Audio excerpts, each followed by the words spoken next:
Acha. So today this product that you see, the top small box will get given to DoD Defense, US Defense. This other box we already used in NPCI. And this other quantum key distribution is already being used by Indian Army and Indian Navy. Acha.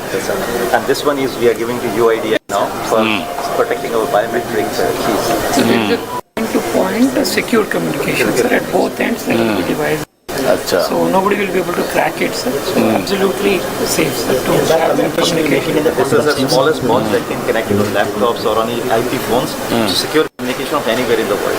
If anybody is carrying laptop, 100%? you connect this 100%. And if you connect your data center here, nobody can hack this. Okay. You write down all these things. These chips are on a satellite. This is on the drones. We are now put it quantum encryption on drones. Now Starlink is sending a satellite, or India's first satellite going, which will have this chip on it. Acha. For secure communication to satellite. So just India's first satellite going, which will have this chip on it. Acha. For secure communication to satellite. so just maybe We have, sir, funded them from National Quantum Mission.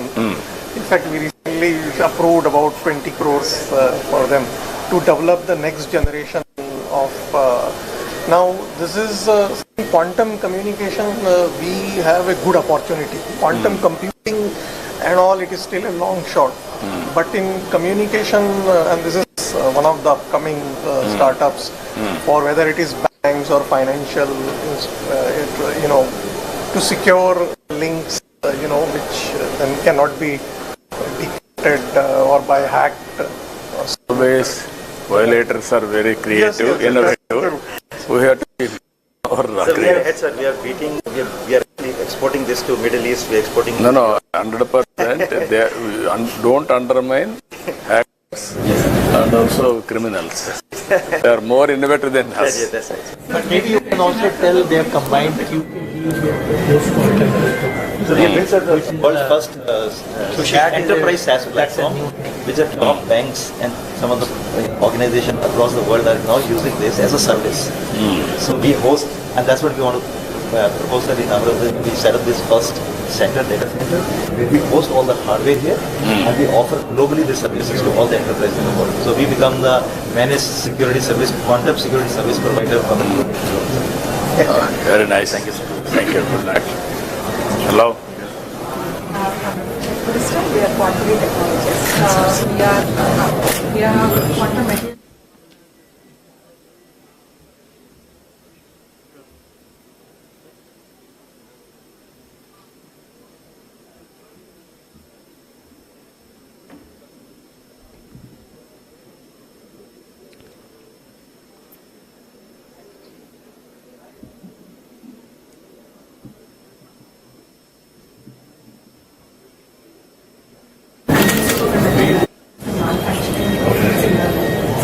Now with National Quantum Mission, we are also handling superconducting with which we will be building our own nano detection devices, and then we will also be doing end-to-end manufacturing of photonic single photon detection systems. Except for cryogenics, we want to manufacture everything in India. Currently, we have already designed our own electronics. It is functional. We will be optimizing it to working with manufacturers. So we have done that. So our immediate next step will be to look at transfer devices and building the build system by next year.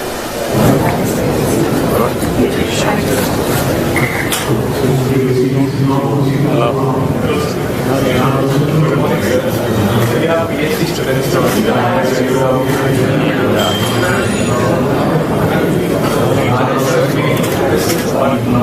quantum mechanical engineering and using them for quantum theory. So as you may know, in order to perform quantum computation or quantum science, we need to go down to very low temperatures, like -272 degrees Celsius. And in order to do that, we require hardware backing, and we have fundamental and foundational works in this field as well. So this is a customized solution that we have built, and this is very customized to the kind of research that we do, which is developing advanced quantum materials, studying them and characterizing them. So the kind of devices that we study, so called molecular beam epitaxy or the cryostat, is what we have built in-house. And this is a kind of technology which is not developed in India. And this is the prototyping of which is in-house built in KFR Hyderabad. And we are thinking of going and expanding towards more industrial areas. So you are from which place, which institute? Tata Institute of Fundamental Research, Hyderabad. Tata. So Bombay has another institute in Hyderabad, which was started about 15 years back. It didn't take off that well, but now they've got your TPR, everything. So there they have about, I think, 50 to 60 faculty, right? Yeah, there are a lot of faculty. So I think the point they are saying is that all these cryostats which work at minus 272 or something millikelvin, they are all imported right now. So the need of the hour is. So sir, in our lab, we have actually built these cryostats. So if they can take their research thing to commercial thing, that is the big one. Yeah, so because we are trained, the students are already trained in these systems, and in India nobody is manufacturing them. Now same management is involved in quantum computing also. So we already have the. Just now I spoke to Chandrasekhar. He is very keen to take to the logical conclusion. Let us. Thank you, sir. Thank you. Good luck. Hello. You tell. We are making the quantum computers and quantum sensors and quantum communications and all. So in our lab, IIT Delhi, School of Quantum Technology Lab. So these are some modules. To enable these technologies, we need a high precision diode laser. So there are some lasers. So this is the one laser, and this is blue laser, and this one is the green laser. So we will be cold the atoms. So here is a cold atoms in ultra high vacuum chamber, 10 to the minus 9 millibar temperature. And then we trap the atoms around 12 microkelvin. Then we have to load the atoms in optical filters. So these are the qubit array of 100 by 100s. And then we are manipulating the some big bell blockade and choose this for the computing and simulations. And also we are making field deployable quantum sensors for gravity measurement and for atomic magnetometer for small scale magnetic field.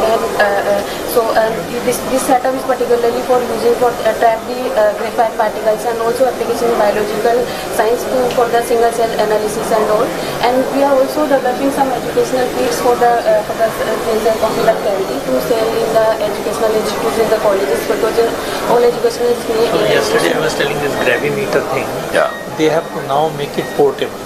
So at the lab scale, essentially you cool the atoms, make it like say 500 atoms, and then you drop it. The way, and then you split them like light.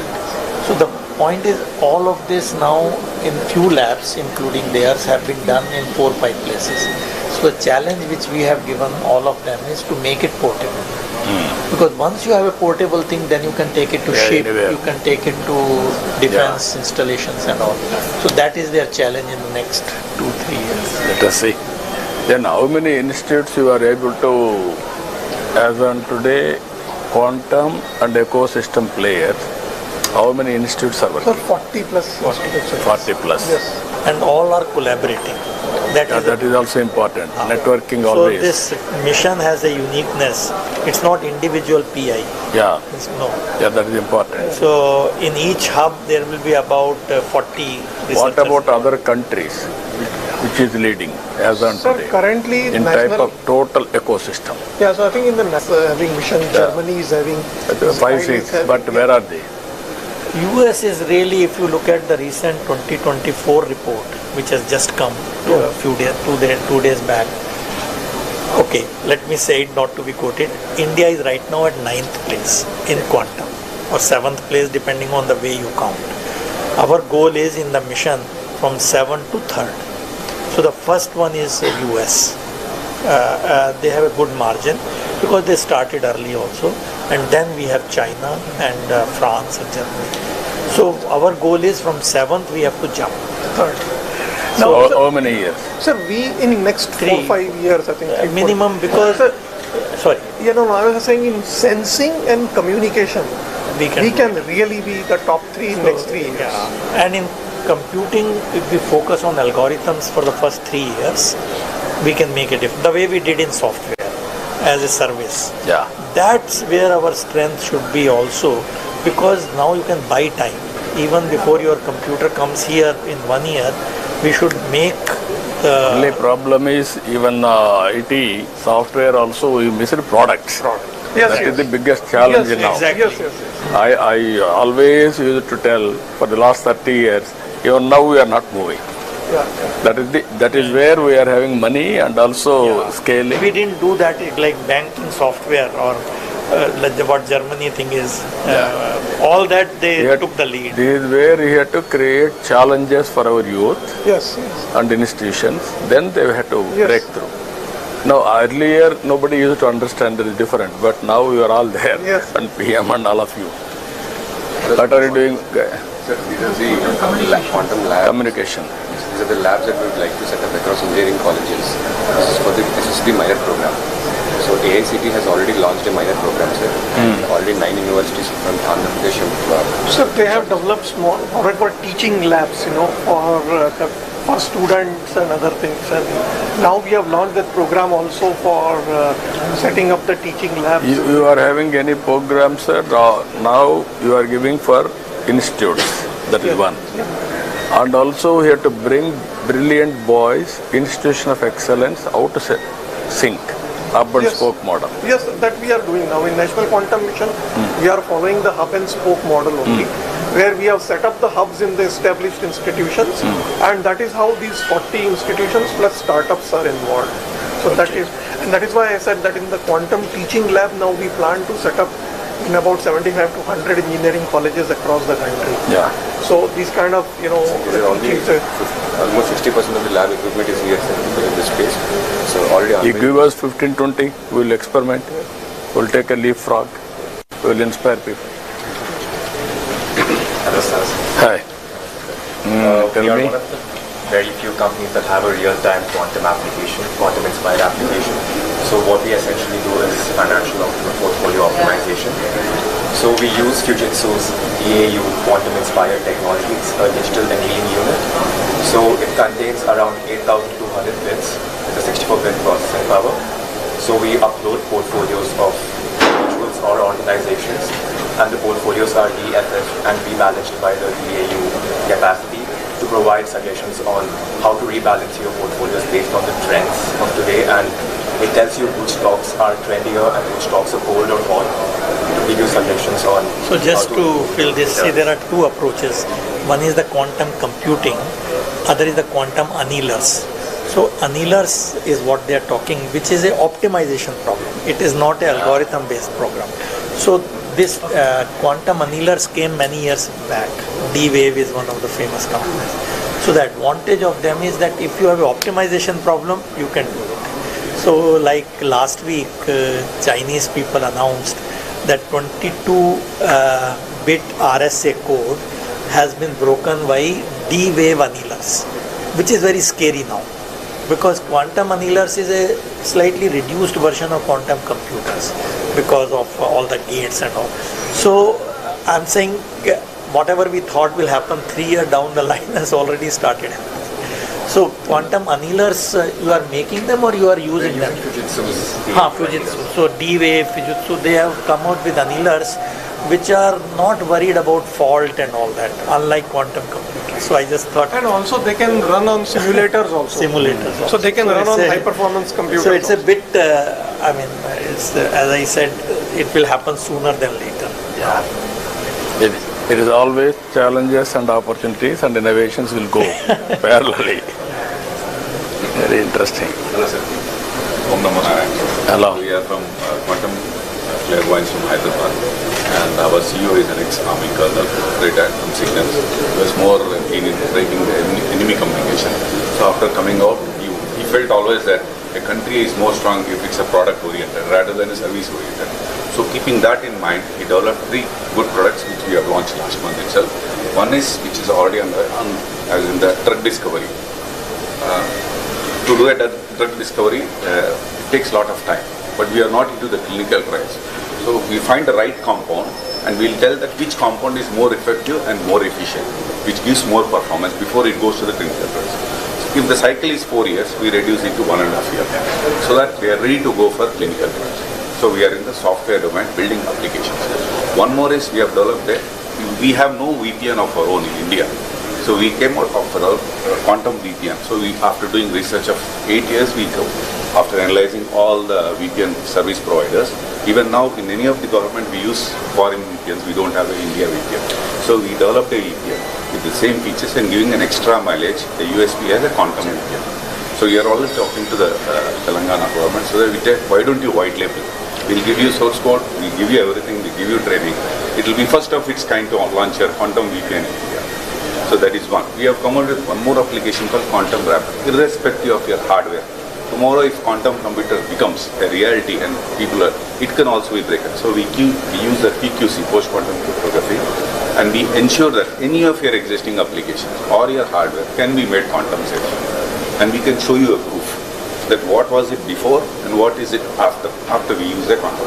So this is using the NIST? Yes, NIST approved. Crystal Kyber. Yes, protocol. And we have already... So NIST has approved out of the 4, one of them, which they gave a challenge for about 4 years to break it. If you can break this, then they'll give you some money. So in 4 years, it will be broken. Ethical. So in last year, they declared that US ecosystem will support this NIST-based crystal Kyber and crystal this thing for signature verification and content. So all over the world, people are now saying at least it is safe for now. We don't know after 5 years, but India also not 5 years, even tomorrow. NIST has come out with a regulation that irrespective of any application. So this will be a thing. So this NQM has set up a quantum safe committee to look at all these financial sectors and so on, and adaptation of PQC and so on. So I think this is again where I think this valley can... We can take a challenge, sir. We'll give our own VPN. We can white label it as Andhra's VPN and you can... So you can talk to sets. You know, there is an institute called sets. You can work it out with all applications you can go through. Wherever it is applicable, we'll adopt it. Hello. Please. We are like founders of the company. So we would like to thank you. We are the only company which started from Fintech Valley Vizag back in 2018, the government grant. Okay, so this is the only quantum company which started from Vizag. And now, sir, we are actually 40 plus team members, and we work in the field of quantum safe communication. We are delivering our hardware-based systems to the government of India, Ministry of Defense, and we have been also kind of this is the fastest commercial grade QRNG available in the country, and we work very closely with defense. So post the disruption, in the Fintech Valley, we had moved to Bangalore. But we would want to see that how we can grow within this quantum village, quantum valley, and how we can actually be also doing skill development, because the quantum, there's a lot of skill deficit. We do not have the right people with the training, right? So while we're giving it for the armed forces, we have a lot of opportunities to do skill development, and also create local opportunities, and we also want to see that how we can also help us grow together. Right? We'll work it out, the ecosystem. Thank you. Good afternoon. This company is actually started because of you, sir. 2016, Apita, Jay Garu, sir, we actually started in Vizag because we wanted to execute a defense project. And the problem statement was to create a quantum safe messaging. Built our own algorithms, indigenous, delivered to defense. Also received an award from Honorable Raksha Mantri as well. Now this is the India's first dual-use technology, which is securing our defense establishments like DGDIA as well as DGMO, military operations as well as intelligence, plus getting used into the banks as well. So now it can actually secure the entire digital ecosystem part of it. So we have kind of built a platform ground up and delivered to the defense. So data at rest, data in motion and applications, all with users and device control. That is the entire full stack with software, devices and hardware. Good, excellent. Thank you. Thank you.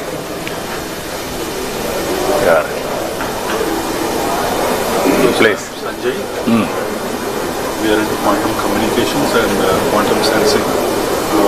This is quantum memory, which stores up to 1 qubit. Even the quantum computer, whatever is building that, not the storage, it's only computation. But here you can get storage.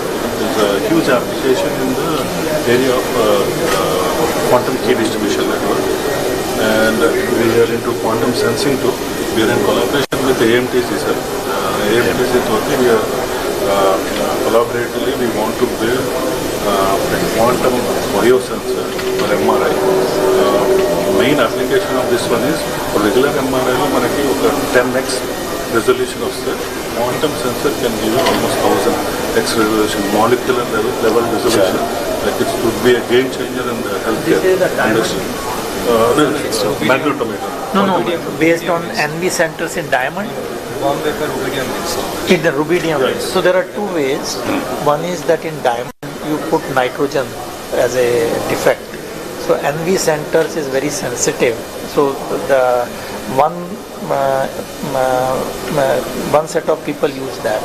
Other one is this atomic thing which they trap, like rubidium atom, and that is also very sensitive to magnetic field. So essentially you are mapping the magnetic field. So like in nano Tesla or pico Tesla, depending on whether it is portable or not. So this is something again in the NQM also we want to take it to the next level. But more important is to make it portable. Yes. Because that's we have already started POC with AMTC. Jitendra Sharma garu. You are working there? Yes, sir. We are in, Okay, that's great. Hello. Please. Hi. Carry on. You can explain. So we are actually building components and hardware that can manipulate and measure light. And this is very important because we have a big problem in India. Is whatever you see here, all of this is coming mostly from outside India. What we are doing is basic components from the detectors, the wires and the optics. We are building here within India, which will make us a sovereign capability in quantum. So if you see the whole ecosystem will probably be a partner or a customer for us someday. So this is cornerstone. Cryo cables. As on today, with all these things, how much we are able to import? What is the percentage? I'll tell you.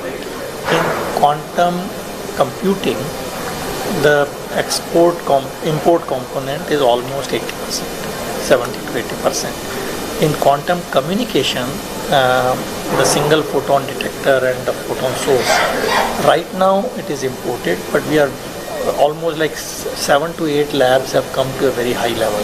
So now we need a manufacturing capability. Once that is done, it's like 95% we will be using. But in computing, it will take little bit more time, because in quantum computing, people are still not convinced that the cryogenic is the right way to go. Like this, what you saw, millikelvin. Because people are working on photonic qubits now.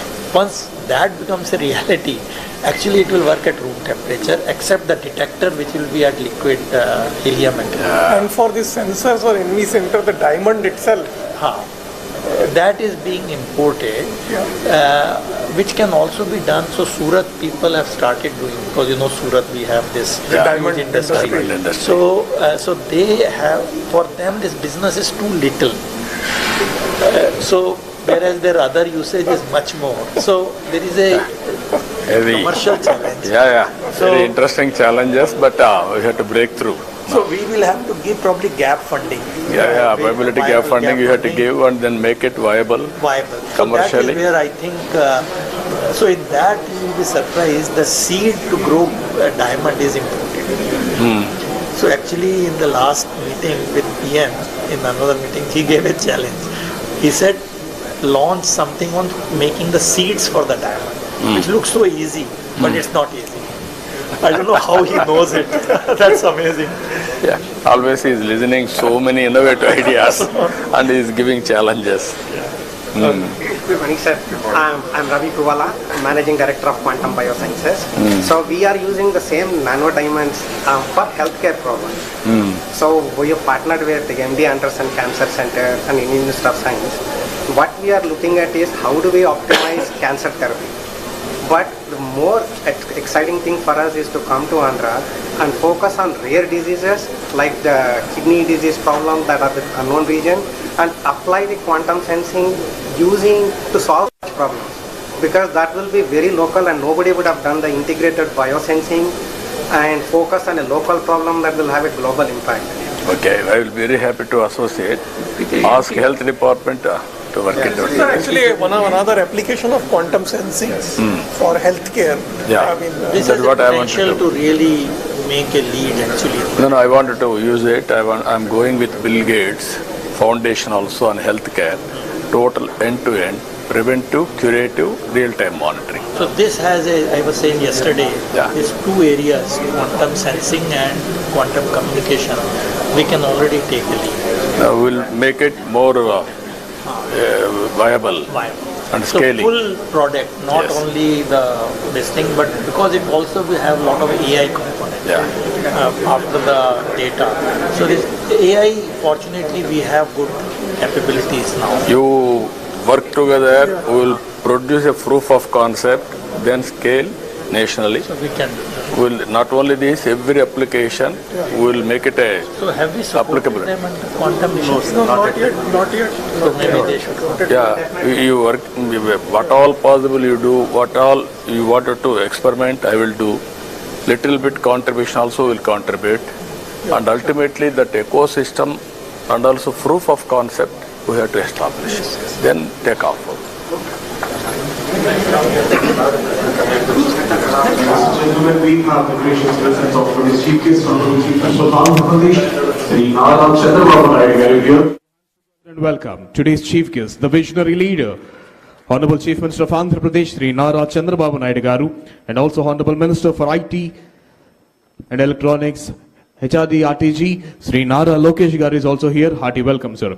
ఈనాటి కార్యక్రమ ముఖ్య అతిథి గౌరవనీయులైన ఆంధ్రప్రదేశ్ రాష్ట్ర ముఖ్యమంత్రి వర్యులు శ్రీ నారా చంద్రబాబు నాయుడు గారికి ఈ వేదిక హార్దిక స్వాగతం పలుకుతోంది. Hearty welcome to the visionary leader, the chief minister of Andhra Pradesh Shri Nara Chandrababu Naidu గారు. Honorable CM sir is introducing the delegates on the dais. A warm welcome and a futuristic welcome to the Amaravati Quantum Valley Workshop 2025. A convergence of minds, ideas and innovations under the visionary theme envisioning Amaravati as a global capital for quantum technologies. Ladies and gentlemen, I now request today's chief guest and Honorable Chief Minister of Andhra Pradesh, Shri Nara Chandrababu Naidu garu, to enhance the elegance of this workshop by lighting of lamp. Jyoti Prajwalnato కార్యక్రమ శోభను ద్విగుణీకృతం చేయవలసిందిగా ఈనాటి కార్యక్రమ ముఖ్య అతిథి గౌరవనీయులైన ఆంధ్రప్రదేశ్ రాష్ట్ర ముఖ్యమంత్రి వర్యులు శ్రీ నారా చంద్రబాబు నాయుడు గారిని అభ్యర్థిస్తున్నాం.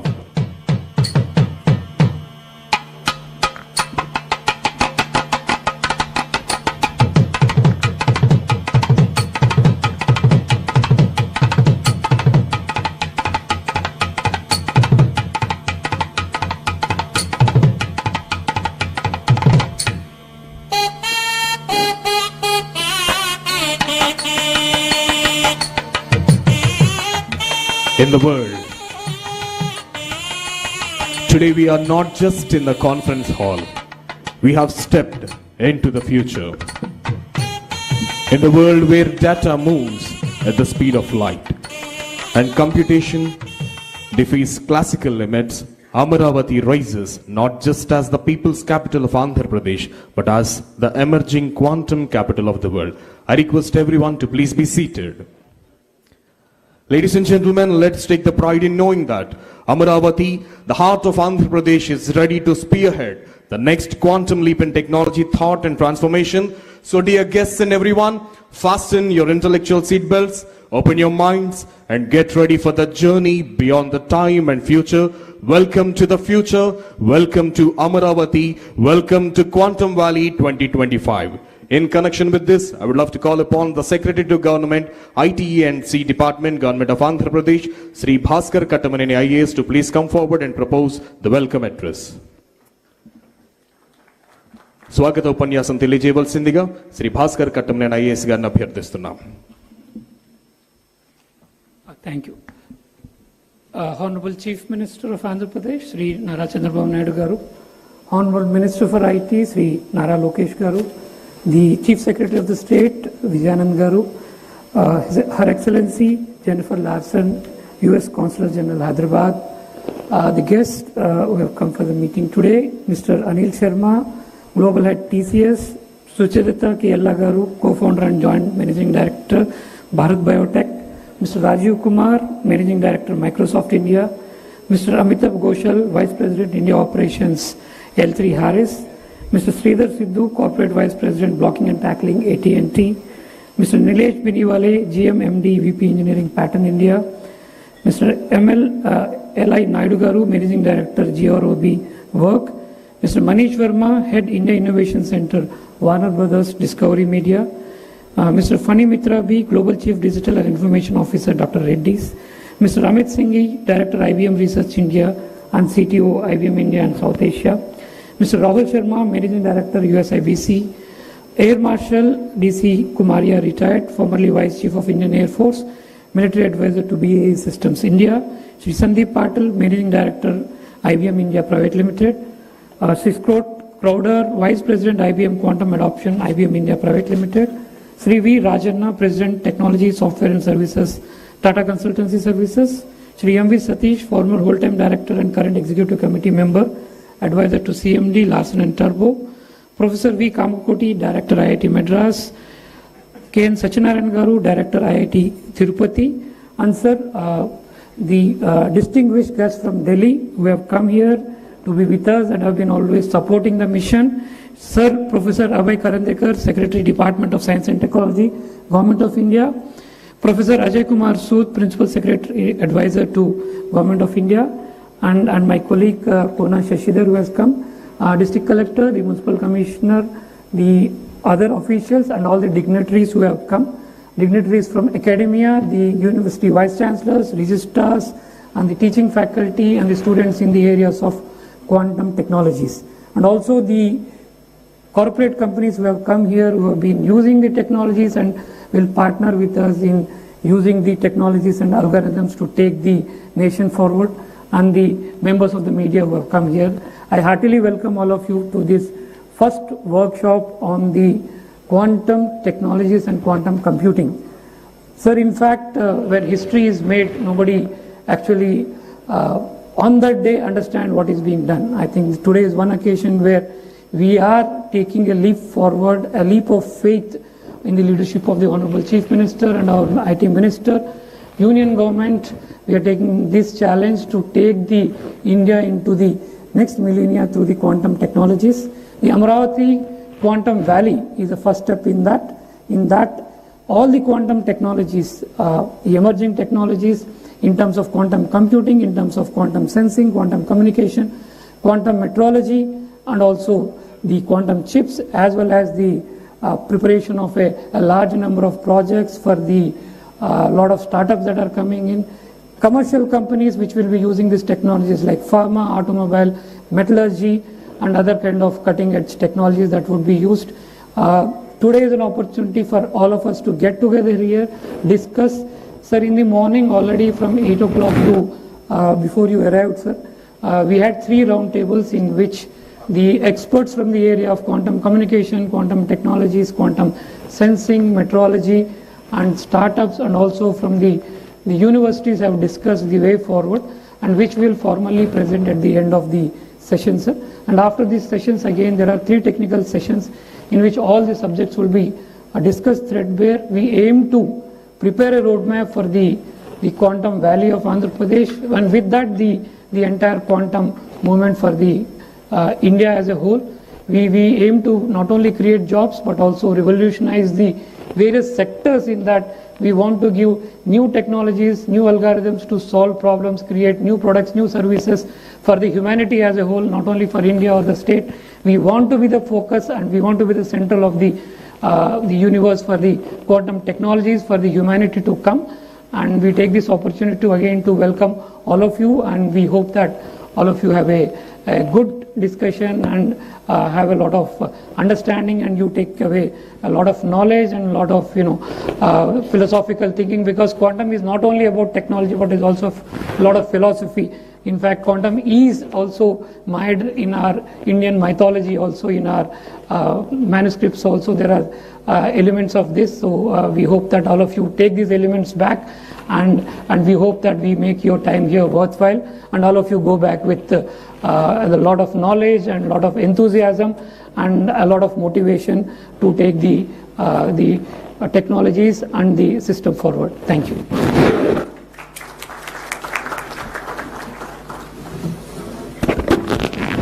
Thank you, sir. Thank you very much. Now I request the Managing Director of IBM India Private Limited, Shri Sandeep Patel ji, to address the gathering. Mr. Sandeep Patel ji is requested to address the gathering.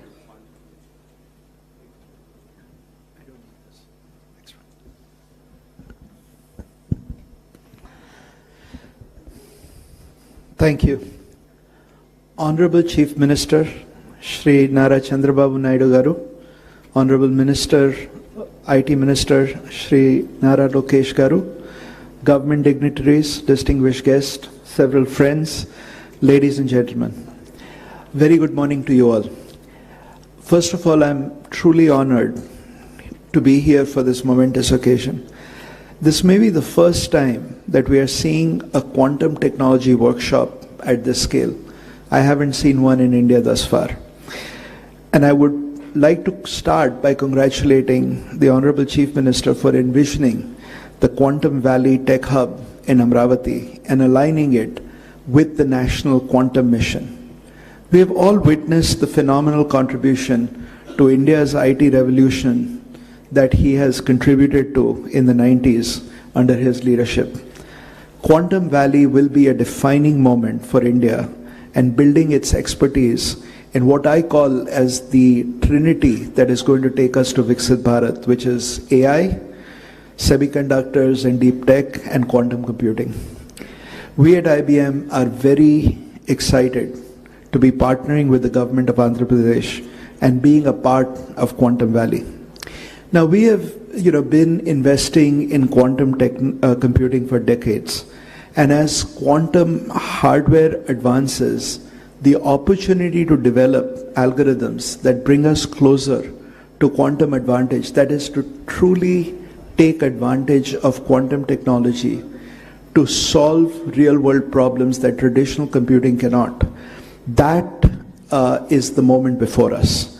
And that continues to grow with the development of ecosystems and the advancement of this technology. We are firm believers that India will play a significant role in achieving quantum advantage and translating that to economic and social benefit for the nation and the world. We can leverage the collective knowledge of our distinguished research institutions, software and algorithm expertise of developers, and truly unleash our demographic dividend that we have in India to be a leader in this era of quantum algorithm and application discovery, to really drive this technology at scale. Quantum Valley at Amaravati will bring these creators of quantum applications together with the adopters across industry, government, to enable ideas to go from lab to market and create a vibrant ecosystem that truly scales this technology. What have we been doing? And I want to sort of give you 4 points that I think you should take back. First, there is a tremendous amount of research capability in India, and we ourselves have been continuously building our research capabilities that works very closely with local ecosystems and continues to drive deep tech computing. Second, there is a tremendous amount of workforce that we have in India that can be unleashed. We have been enhancing that workforce, and I'd like to share some numbers with you that I actually find fascinating.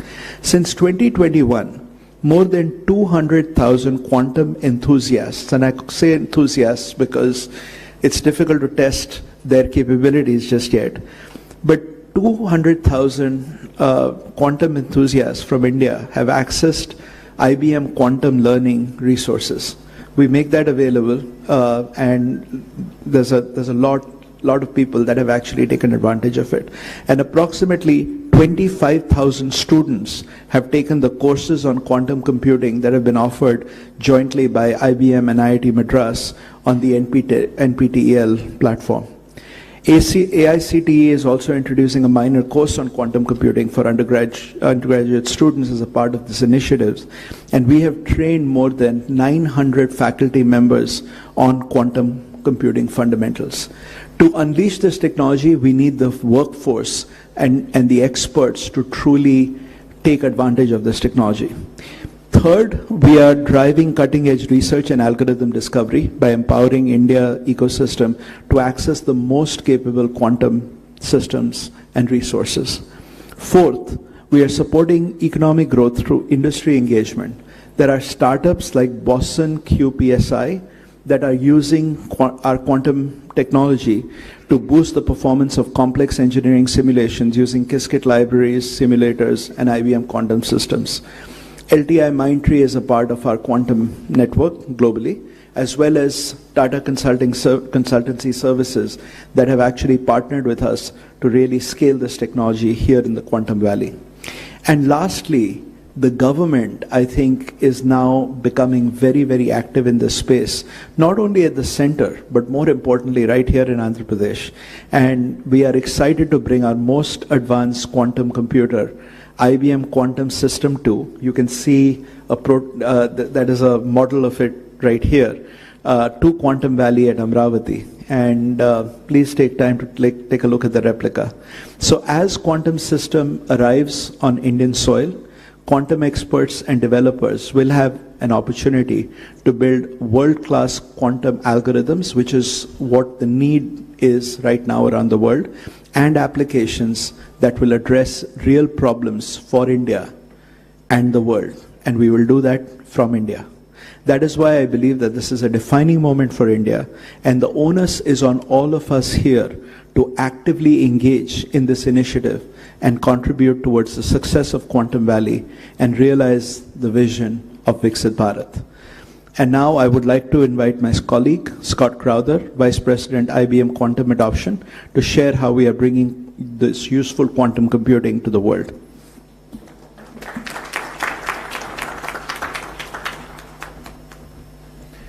Good morning. So my name is Scott Crowther. I have the privilege of helping run the quantum program at IBM. You can go to the next chart. Oh, excellent.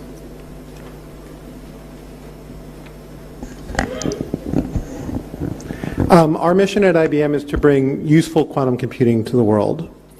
So it's been 100 years since man discovered quantum mechanics. It's 2025 is the 100th anniversary.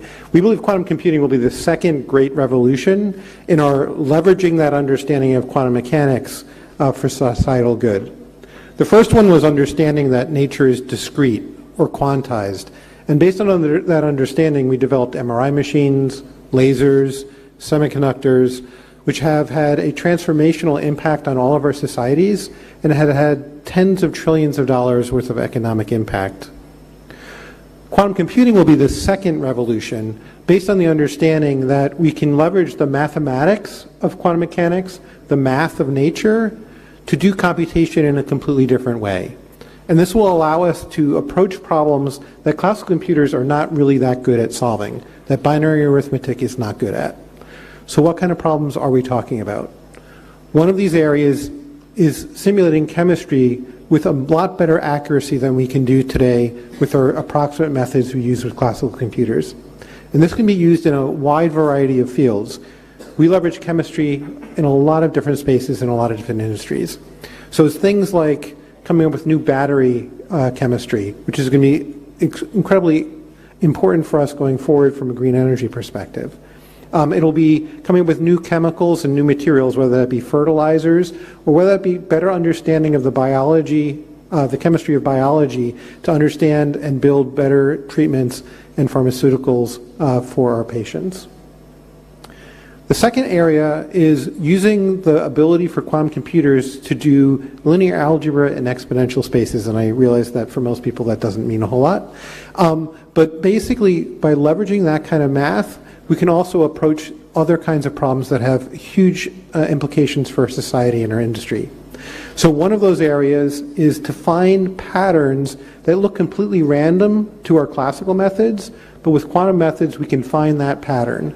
This is actually where Shor's algorithm, which is famous because we need to change all our asymmetric cryptography because of it, but it also has applications in a lot of different industries for anomaly detection, fraud prevention, and things of that. But also to use that same kind of math to do a much better job for complex optimization. So this has also a lot of applicability across many different industries, including finance for portfolio optimization, as well as logistics across many different industries. So what do we need to do in order to bring useful quantum computing to the world? Well, the first is we need to build computers that can run these new algorithms, and that's what we focus on at IBM. The second is that we need to basically do algorithmic discovery and understand all these applications and where they can be leveraged and do the work of research on those. And this is where it's really important to build ecosystems and communities in order to understand how to do this and to drive that algorithmic discovery. And that's why we are so very, very proud of being part of the Quantum Valley here and why this ecosystem building is so important. I'm going to wrap up pretty quickly here, but just give you a feel for where we are in the technology. So we've established 3 big milestones. The first we achieved a couple years ago, which was what we call established quantum utility. What that means is our quantum computers are now big enough and powerful enough that we can run quantum algorithms or programs that you cannot run on the world's largest classical supercomputers anymore. That doesn't mean it's better than any other classical algorithm that's out there, and that's our next milestone, quantum advantage, where the outcome of running something on a quantum computer is better than anything you can do on a classical computer. We have stated we're going to achieve that by next year. It might be from IBM, it might be from one of our partners, it might be from the industry, but we believe the industry is far enough along that we will achieve that within the next year. And then to grow it to even more and more applications, we need to build even more powerful computers that can run more complex programs to unlock all kinds of applications, not just the first few. And to do that, you need to build a large-scale fault-tolerant quantum computer, which we have declared we will build by 2029. I'm going to skip ahead a little bit here for interest of time. But we've deployed 80-plus systems since 2016. And today we have 15 utility-scale computers around the world in our US and European data centers, as well as client locations around the world. And we announced earlier this year that we are going to put a system here in the Quantum Valley to basically help drive the ecosystem here in India. Starling is our next generation of computer, which is coming out in 2029, which is basically a scaled model of what you see with the System 2, which will be here in India. This system will allow us, by 2029, to run even a broader range of applications. I'm going to stop here for the interest of time. We're very proud at IBM to be helping in this initiative. We believe that this is a great platform to build an ecosystem here in India. Thank you.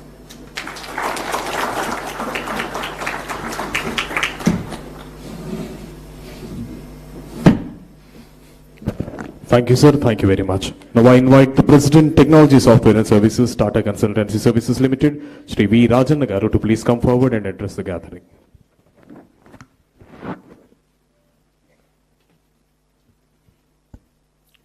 Honorable Chief Minister Chandrababu Naidu Garu, Honorable Minister Lokesh Garu, dignitaries on the dais, off the dais, ladies and gentlemen, a very good morning to all of you. I am sure all of you agree, when you arrive in Andhra Pradesh, you can't help but feel the energy of a thriving technology hub. If you agree, please clap. Thank you. Beyond the realms of development, welfare, and investments, there is an air of cutting-edge innovation, whether it is state data lakes, real-time governance through KPIs, algorithms, now the groundbreaking realm of quantum computing. Few days ago, I was watching an event on tourism development. The approach to develop tourism powered by a comprehensive measurement framework was absolutely incredible. And this spirit of AP's innovation continues with this quantum workshop, marking the beginning of another transformative journey. It is a visionary move that State of Andhra Pradesh, under the leadership of Honorable Chief Minister, is embarking on its quantum journey in the year 2025.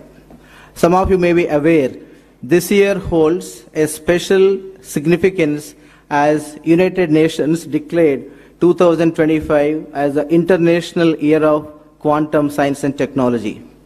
Further, 2025 coincides with the 100th anniversary of Mr. Werner Heisenberg's seminal paper, which has laid the foundation for quantum mechanics. Quantum is a new paradigm shift in computing. We need quantum computers not because traditional ones lack capability, but as you know, some problems are simply vast, too complex, and too quantum. The Quantum Valley in AP is said to be a cornerstone for researchers, academic ecosystem, startups to delve into new algorithms, simulate intricate systems, and solve problems that were previously intractable. This is just not a computing infrastructure platform, but a national asset that will propel India's leadership in research and development.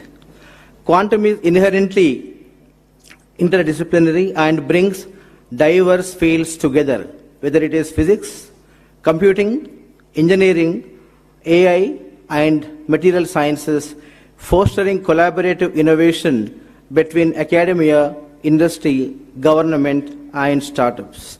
At TCS, we are exploring quantum to solve a variety of intractable problems, whether in molecule or drug discovery, complex optimization problems such as risk and portfolio optimization, and AI model training for complex data sets. Sir, TCS is committed to supporting your vision, bringing in our research expertise, deep tech capabilities, and global partnerships. In fact, TCS and IBM have been partners for more than 50 years. Together, we aim to build scalable, secure, and globally competitive quantum solutions that serve your vision of Swarnandhra 2047 and Viksit Bharat 2047. This initiative promises to create high-end jobs, attract global investments, and cultivate a robust ecosystem in the state of Andhra Pradesh. And the state is poised to serve as a backbone of India's deep tech economy and futuristic technologies. And equally important is the role this initiative plays in talent development, as AP stands out as one of the nation's most vibrant talent hubs, and TCS is happy that we have been leveraging AP's talent pool for several years. Sir, finally, TCS enjoys a special partnership with you. We have been working with your leadership for more than 3 decades. And with your support and guidance, we have been collaborating in AP on numerous programs, whether it is State Data Lake, Real-Time Governance, NTR, Barossa, CDAP, and many initiatives in education in the state of Andhra Pradesh. We are very, very excited to expand our partnership with AP further with quantum as well as establishment of our global delivery center, which is going to deliver for multiple industries and multiple markets in Vizag very, very soon. And thank you, sir.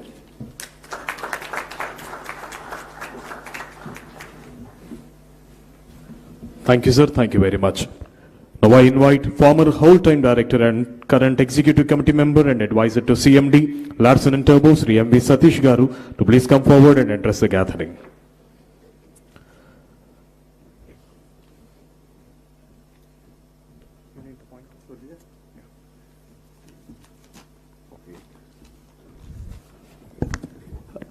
Hello.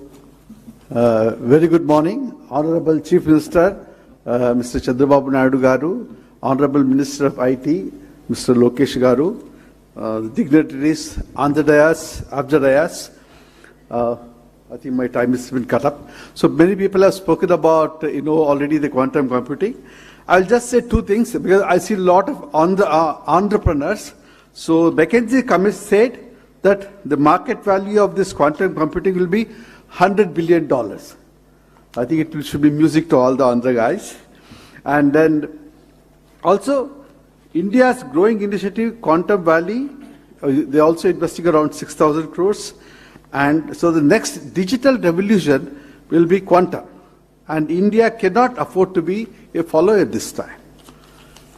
And next, coming to L&T.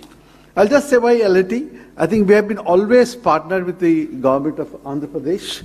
When we started the high-tech city in 1995, so where Mr. Chandrababu Naidu gave us the lead. We also did the high-tech exhibition, and we started this PPP model where we invest and then do the projects and all. That is something. And L&T is uniquely positioned. One, as an infrastructure partner, we can build Quantum Valley, the quantum data centers, etc. And as Mr. Sandeep rightly said, as a deep tech partner via LTI Mindtree with active quantum incubation, applied research by translating fundamental research to industrial and societal applications. LTI Mindtree has been a pioneer in quantum applied research for over 4+ years now, and we're the first Indian GSI to be part of the IBM quantum network. We can take the map of the Indian quantum research, breakthrough to industrial problems across India and the globe. We have actually more than 700 partners across the globe. And also as a potential end user, in solving complex challenges in construction, energy, precision engineering, etc. And India has a lot of strategic advantage, actually. And one of the things is that we have millions of STEM graduates. We have a growing base of actually quantum social researchers like IITs, the IISc, the ISAR and all. And the global software, we are the leaders actually in the global software, thanks to Mr. Chandrababu Naidu. And also we also have the government push and the policy readiness. I think that is very, very important. And we also have the academic and startup momentum, everything. Next is what way that L&T can help the government and the world at large, the quantum journey. L&T and LTI Mindtree are fully committed to actively support co-developing industry-grade quantum user cases, partnering with startups, building physical and digital infrastructure, becoming early enterprise adopters in complex sectors like infra, energy and all. And vision, I think with this vision actually, India should be at the center of the quantum world, and I think let us lead this revolution. I only want to say that Mr. Chandrababu Naidu would have actually fathered 2 global centers. One is the IT and BT hub at actually Hyderabad, and the next one is actually the Quantum Valley at Amaravati. Thank you very much.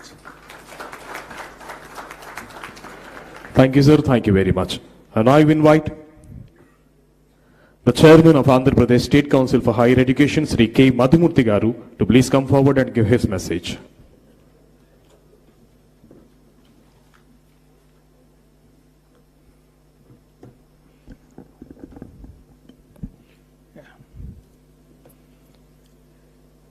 Honorable Chief Minister, sir. Honorable Minister for IT and Education. Dignitaries on the dais, off the dais, leaders of the IT and industrial sectors, esteemed Vice Chancellors, registrars, academicians, colleagues. A good morning to you all. This is a defining moment and a very important gathering, focusing on technology that is set to define and transform the world, quantum technology, which is rapidly reshaping the frontiers of science, technology, and the global economy. The National Quantum Mission is a significant step in India, and it is also encouraging to see the growing momentum across academia, industry, and the government in building our own quantum ecosystem. Sir, this is offering a great opportunity for Andhra Pradesh because of its strength in technical education, the progressive governance, and also the digital infrastructure that has already been created. In this context, as many countries that have already initiated this program have followed, placing importance on quantum technology, not only for scientific progress, but also for economic growth and national security. We also thought that creating leadership by preparation from the base of education is the only way that we could take charge of the situation. Sir, we have plans to introduce quantum technologies along with artificial intelligence in all the programs that we offer. Incidentally, Andhra Pradesh has a wonderful network of universities and technical institutions. Also, we find that the growing population of skilled youth within the state offers us great strength. In this particular context, sir, we thought we would introduce quantum technologies as part of the curriculum, all for the engineering as well as the conventional programs. With the stalwarts from industry, we have already charted out a draft plan of implementing these curriculum measures from the coming academic year 25-26. Of about 11 lakh students available on rolls today, we have close to about 4 lakh of engineers, as well as a little over 5 lakhs in the conventional programs.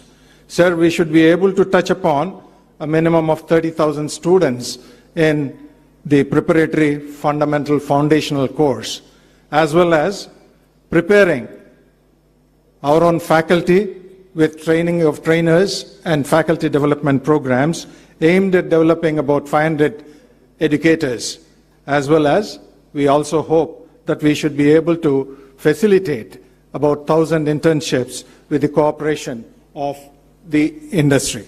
Sir, with the timely investment on education, research, and partnership, we as universities of Andhra Pradesh should be able to project our own activities to see that Amaravati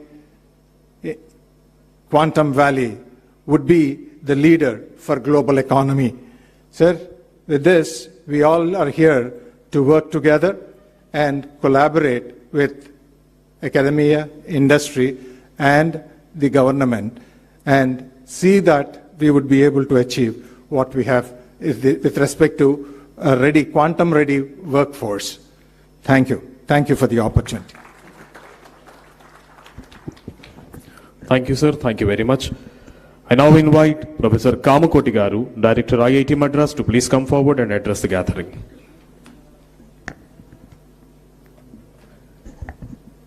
Respected Honorable Chief Minister of Andhra Pradesh, Honorable Minister of IT of Andhra Pradesh, and all dignitaries, we are very excited that Quantum Valley has been launched at Amaravati.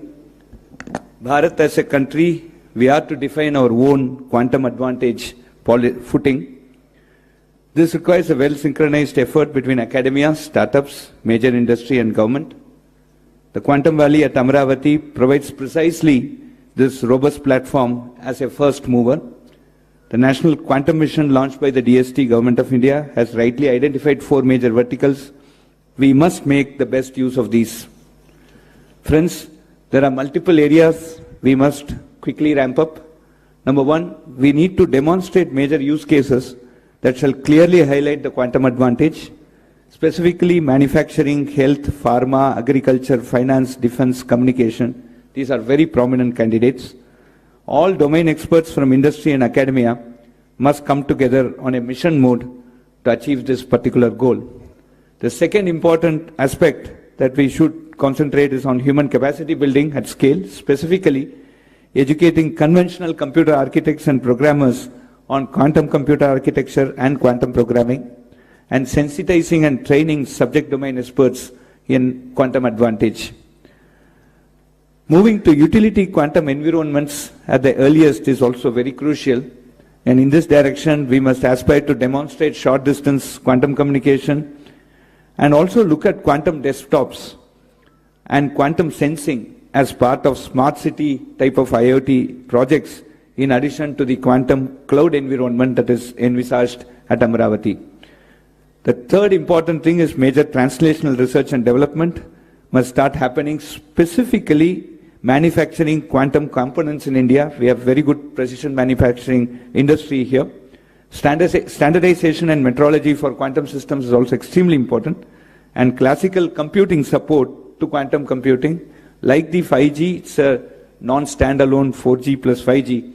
The quantum computing for time to come will exist along with classical computing, and it needs support from the classical computing environment. So the role of innovation and entrepreneurship, and specifically startups, is extremely crucial in this direction. So let me conclude offering my best wishes to Quantum Valley, assuring you, sir, of all support from IIT Madras, and let us all put together our best efforts to ensure that the quantum computer starts physically functioning at Amaravati on January 1, 2026, and we demonstrate 100 use cases.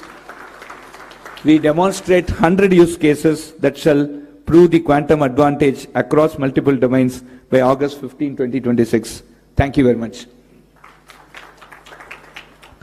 Thank you, sir. Thank you very much. Now I call upon Shri K.N. Satyanarayana Garu, Director IIT Tirupati, to give his word.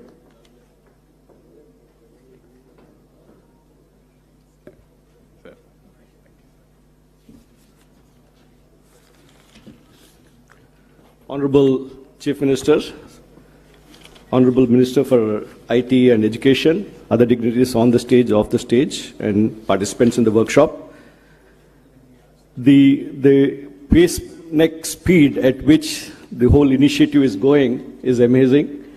March 10th, just last March 10th, we had the first meeting in the Honorable CM's office to initiate these activities. And within 3-4 months, we got to a stage where we're having a workshop, setting targets, January use cases by August, and so on, and bringing together all the various participants on a common platform, whether it's the academia, the industry, the government, and so on. I'll focus my talk mostly on capacity building from the perspective of human capital, the necessary infrastructure, the research ecosystem, and industry participation. So coming to human resource development, we need to create education programs, training programs, and how do we integrate quantum science into our curriculum. For example, at IIT Tirupati, we have made quantum science and technology as a compulsory core course for every student, whether it's a civil engineer or a mechanical engineer or a computer science student. And then we need to create, establish postgraduate programs, doctoral programs, postdoctoral programs to attract the best talent to come and work here. And then a number of short-term certification programs for the industry and workshops for professionals that we need to run to upskill people very fast.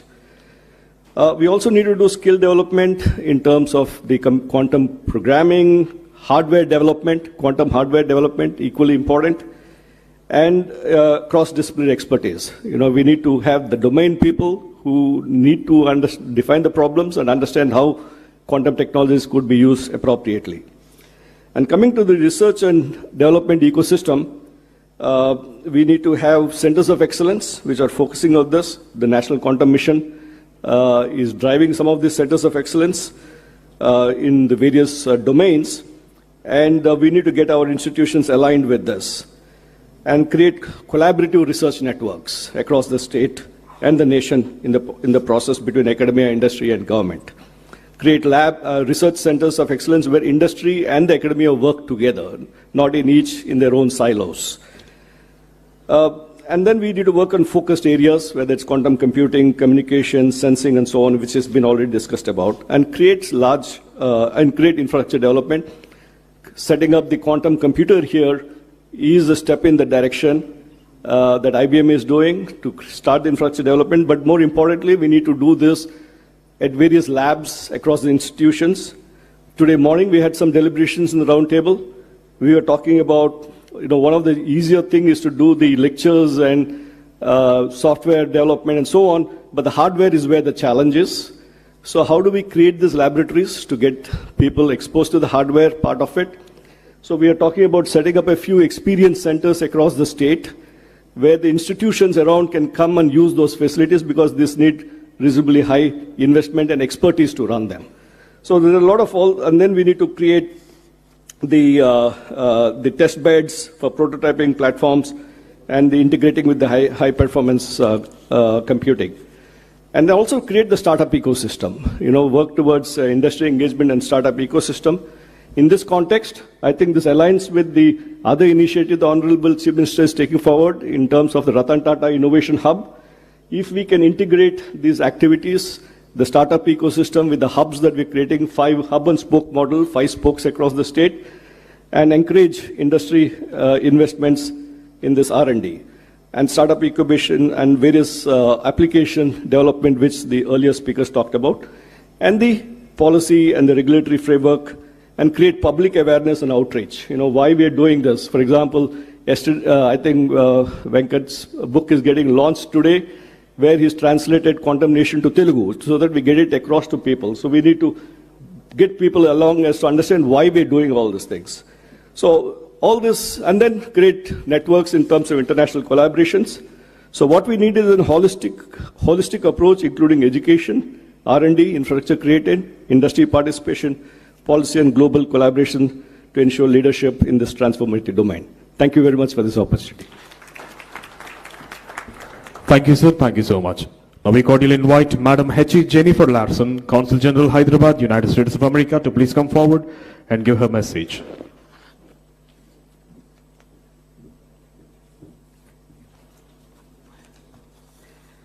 So good morning, ladies and gentlemen. I want to begin by thanking the government of Andhra Pradesh for inviting me to join this summit and share my brief thoughts with you. I'm delighted to be here with Chief Minister Naidu and Minister Lokesh, representatives of the government of India, the government of Andhra Pradesh, members of the industry, domain experts, and founders of startups working in the area of quantum technology to kick this off. Now, I have to say that my understanding of quantum is probably not as informed, perhaps, as some of the experts in the room. I think in a layperson's term, when I think of quantum, I kind of think about India, with so many possibilities existing at the same time. But eventually you have to choose as a foreigner, and that becomes your reality. We were at dinner with the Honorable Chief Minister last night, and he was mentioning how historically so many of Andhra's best and brightest had gone overseas to find new opportunities. And I can tell you where they are. They're in California, they're in Texas, and they're in New Jersey. But we're very, very happy to see that they're also coming back here to become part of India's next chapter. So the United States and India continue to forge a strategic technology partner that benefits both of us. In February this year, President Trump and Prime Minister Modi launched a new initiative which is called the U.S.-India Compact. And this means to drive transformative change across key pillars of cooperation. So they announced the launch of the U.S.-India Trust as well, which aims to catalyze government-to-government, academia, and private sector collaboration to promote application of critical and emerging technologies in areas like defense, artificial intelligence, semiconductors, quantum, biotechnology, energy, and space. And I'm pleased to share with you today that cooperation with India on a range of technologies, including quantum, has never been more exciting or as promising as under this initiative. Trust is building upon decades of science and technology collaboration between the U.S. and India. This includes activities under the Indo-U.S. Science and Technology Forum, which was established in 2000. For example, in quantum, the forum in 2019 founded the Joint Center for Secure and Resilient Quantum Optical Networks, which is a partnership between IIT Indore and the University of Nebraska at Lincoln to address technical challenges. In 2023, the United States and India announced a $2 million commitment to fund joint research, development, and commercialization of quantum technologies. This has resulted in funding for almost 20 projects of $120,000 each, and these included 6 awards for joint research and development in quantum. So the motivation behind the current Trust Initiative is to continue to grow the ecosystem for innovation and investments with secure supply chains between the United States and India. So we are optimistic the Trust Initiative will serve as a launch pad to further spur joint research, development, and commercialization. We have made great strides together to launch tangible quantum cooperation, and Trust will further strengthen the strategic technology partnership between the U.S. and India, a partnership that is crucial for many things, to include innovation, economic development, and national security. I commend Andhra Pradesh for laying out this roadmap for advancing quantum technology and envisioning a quantum valley anchored by IBM and TCS as part of India's national quantum mission. As I prepare to depart India after close to 7 years here, I do want to say thank you for also letting me live here with you in this universe. So thank you very much.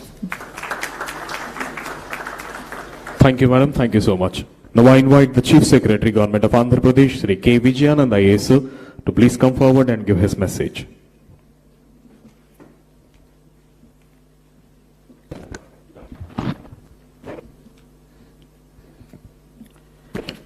Honorable Chief Minister of Andhra Pradesh, Sri Nara Chandrababu Naidu Garu, Honorable Minister for IT, Electronics, RTGS and Education, Sri Nara Lokesh Garu, Secretary, Department of Science and Technology, Professor Abhay Karendkar, Principal Scientific Advisor to the Government of India, Professor Ajay Kumar Sood, Her Excellency Jennifer Larson, Sri Sandeep Patil, Sri Scott Crowder, Sri Rajana Garu, Professor Kamakoti Garu, Satyan Garu, senior officers from Government of Andhra Pradesh, esteemed dignitaries and friends. I welcome all of you to this Amaravati Quantum Valley workshop today.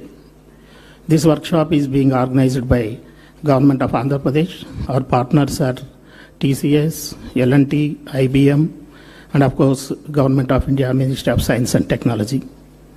The Andhra Pradesh Quantum Valley represents a pioneering initiative aimed at establishing India's first dedicated quantum computing and deep technology ecosystem in Amaravati. This initiative is guided by our visionary Chief Minister, Sri Nara Chandrababu Naidu Garu, whose untiring efforts to promote emerging technologies is well known to all of us who are present here. The inauguration of Quantum Valley at Amaravati is proposed on the 1st of January 2026, and this project is in alignment with India's national quantum mission, and it aspires to position the state as a leader in quantum innovation. This initiative also encompasses a technology park developed in collaboration with IBM, TCS and L&T, featuring India's largest quantum computer, IBM's 156-qubit quantum system 2. State universities will integrate quantum computing courses into their curriculum, with Andhra University planning to offer degree programs commencing from 2025-26 academic year. This initiative will ensure skilled workforce for the quantum industry. This project aims to enhance public services and develops India's first quantum governance framework. The long-term vision of the initiative is to foster collaboration among academia, industry, and government, thereby generating employment opportunities and attracting global investments. Quantum Valley will support various advanced technology sectors, including artificial intelligence, semiconductors, high-performance computing, cryptography, cybersecurity, defense and space tech, advanced materials and photonics, etc. This includes a multidisciplinary approach.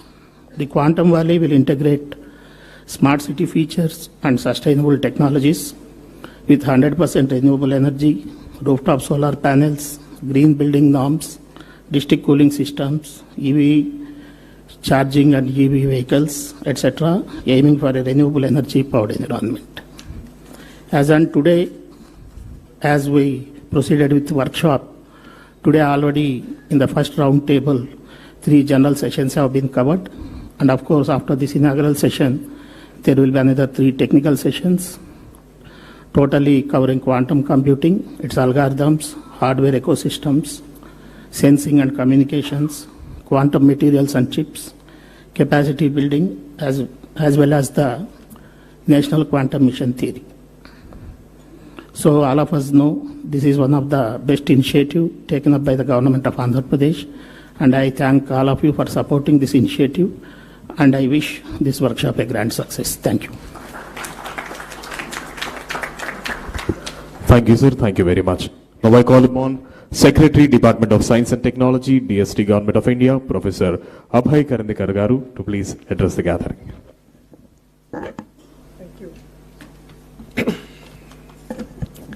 Thank you very much, Honorable Chief Minister of Andhra Pradesh, Shri Chandrababu Naidu Garuji, Honorable Minister Shri Lokesh Garuji, distinguished members from academia, government, industry, startups, innovators. Let me begin by first congratulating the government of Andhra Pradesh and particularly the leadership of Honorable Chief Minister for his foresight for setting up the Amaravati Quantum Valley.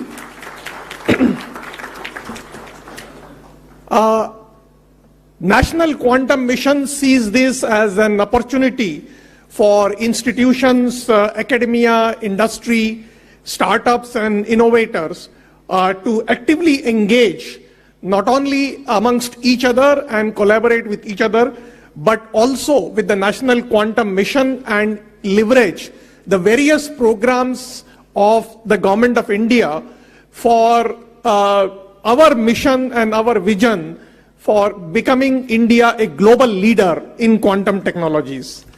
The National Quantum Mission has set up the 4 thematic hubs in the areas of quantum computing, quantum communication, quantum sensing and metrology, and quantum materials and devices.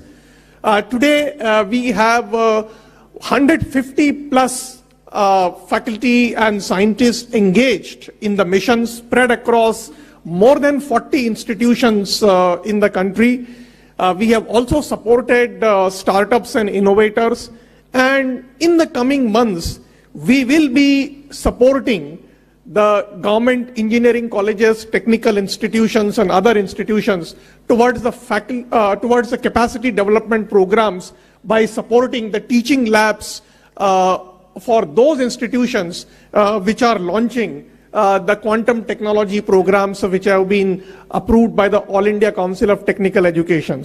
And I'm also delighted to see that Andhra Pradesh Council of State Education just mentioned in their presentations that they have plans to set up the quantum technology academic programs in several of their technical institutions. In terms of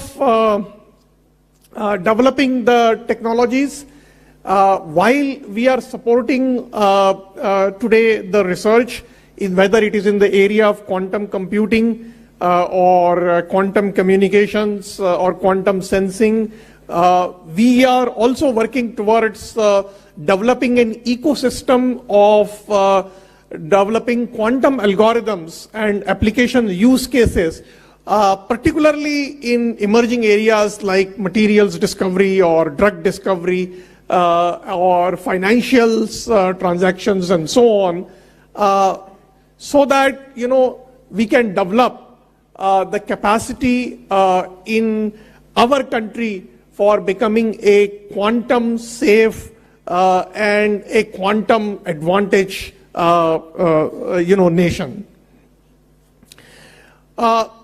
In National Quantum Mission, we have also launched the nationwide quantum awareness programs. And in this quantum awareness programs, we have targeted the students, researchers, faculty, and industry for not only, building the understanding, but also developing interest towards research in the area of quantum science. We see the setting up of this Amaravati Quantum Valley as an opportunity for developing not only the capacity in the area of quantum technologies, but also forging a collaborations nationally and internationally. From the Department of Science and Technology and from the National Quantum Mission, we reiterate our commitment to nurturing a self-reliant, globally quantitative and quantum ecosystem for India. And I'm confident that with collective resolve and collaborative energy, we as a country will not just participate, but will also lead in the global quantum revolution. Once again, I would like to compliment the leadership of the Honorable Chief Minister.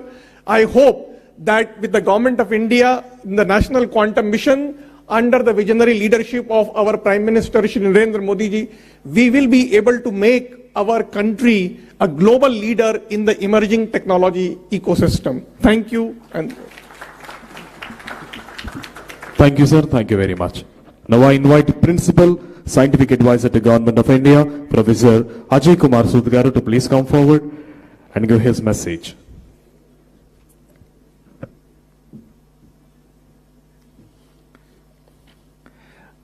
I am truly privileged to join the dignitaries on and off the dais, especially our Honorable Chief Minister of Andhra Pradesh, Shri Chandrababu Naidu ji, and Shri Nara Garu ji. Our Honorable Prime Minister, Shri Narendra Modi ji, and Shri Chandrababu Naidu Garu ji have both strongly believed in the transformative potential of new and emerging technologies for delivering public good. So National Quantum Mission, along with other missions, and Quantum Valley at Amaravati are two examples of this vision. I would like to again join Abhay in congratulating Honorable Chief Minister for really taking this very visionary step in showing the way for accelerating quantum technology dissemination across all sectors.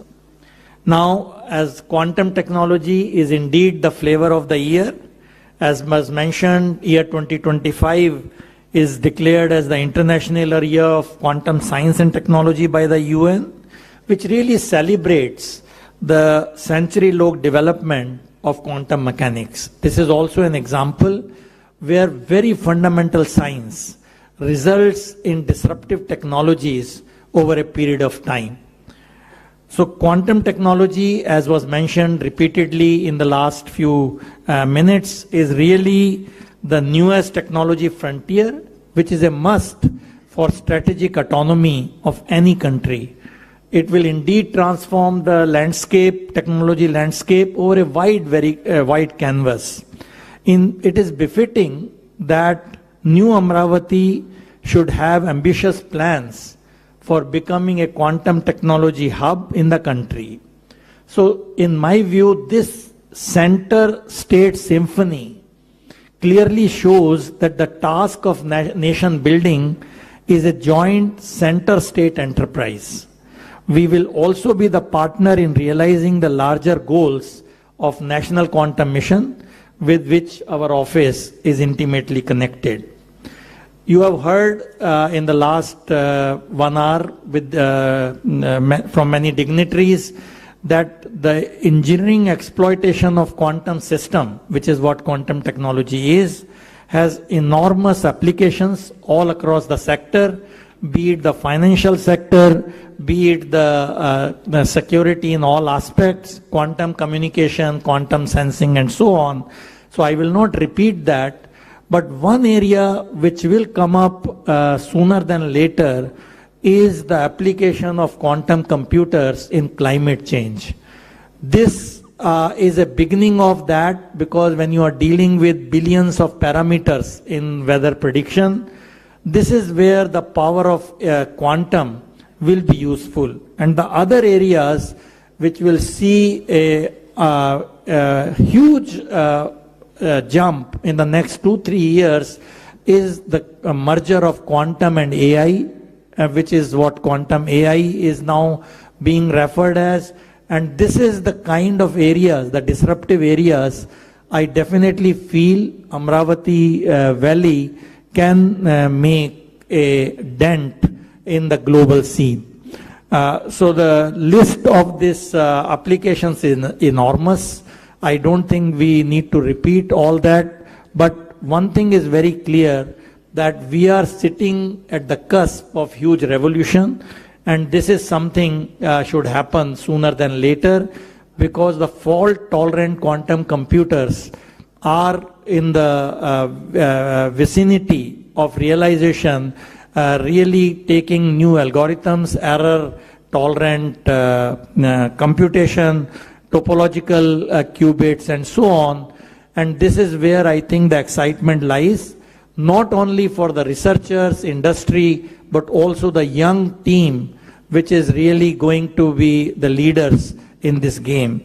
And another thing, with the fact that quantum computers have become now accessible to all, including the adversaries, post-quantum cryptography has to be done at a faster scale than ever before. In addition to the NIST algorithm, which has been accepted, we should really ask whether we should be also developing other PQC algorithms from India along with the other partners. And this, I think, is another area where the synergy between academicians, mathematicians, including mathematicians, and so on, will play a big role. And I think another news which you should be hearing is the ISRO quantum satellite very soon, which has already been planned, and it will be launched soon. And this is going to make a huge difference in quantum communication. So already you must have been hearing free space tests up to 1 kilometer and so on, but this is just a beginning, and we are all waiting for quantum satellite, where this will really go to the new height. So I think my own sense is that this is a very beginning of the whole revolution, where we don't even know which quantum computers will really win the race. Will it be the superconducting one, which looks the most hopeful now, spin qubits, photonic qubits, topological thing, neutral ion, and so on. So I think the game is really, really open. And the quantum mission has taken a very, very a good approach to promote all these platforms rather than putting all your bets in on one of them. So I think this is something which time will tell. I guess this audience who have young people probably will see where this revolution will happen, but the beginning has already been done. And India, I am glad, is playing a very important role, not only in the technologies, but in the skilling of our young people. We have the demographic advantage. And this is again where Quantum Valley can make a very big impact. So I am so glad that Andhra Pradesh, under the leadership of visionary leader Shri Chandrababu Naidu Garuji, has shown the way, learning from what we saw almost 25 years back, what happened in Hyderabad. And I am sure the Amaravati Valley is a chapter in that direction going to make the headlines. So my very best wishes to all the participants of the workshop, and also I congratulate all the people who have contributed to this, IBM, TCS, L&T, Andhra government and NQM, coming together to really make a difference and really take a big leap in our vision of Viksit Bharat. Once again, thank you very much for having me here. Thank you, sir. Thank you very much. Today, Amaravati is not just hosting a workshop, it is unveiling a vision where science meets sustainability, where quantum empowers governance, and where Andhra Pradesh rises as the global hub for quantum innovation. At the heart of this transformation stands a dynamic leader who blends tech-savvy leadership with youthful determination, driving Andhra Pradesh towards a smarter digital tomorrow. It's an honor to invite the Honorable Minister for Information and Technology, Electronics and Communication, Sri Nara Lokesh Garu, to please come forward and address the distinguished gathering.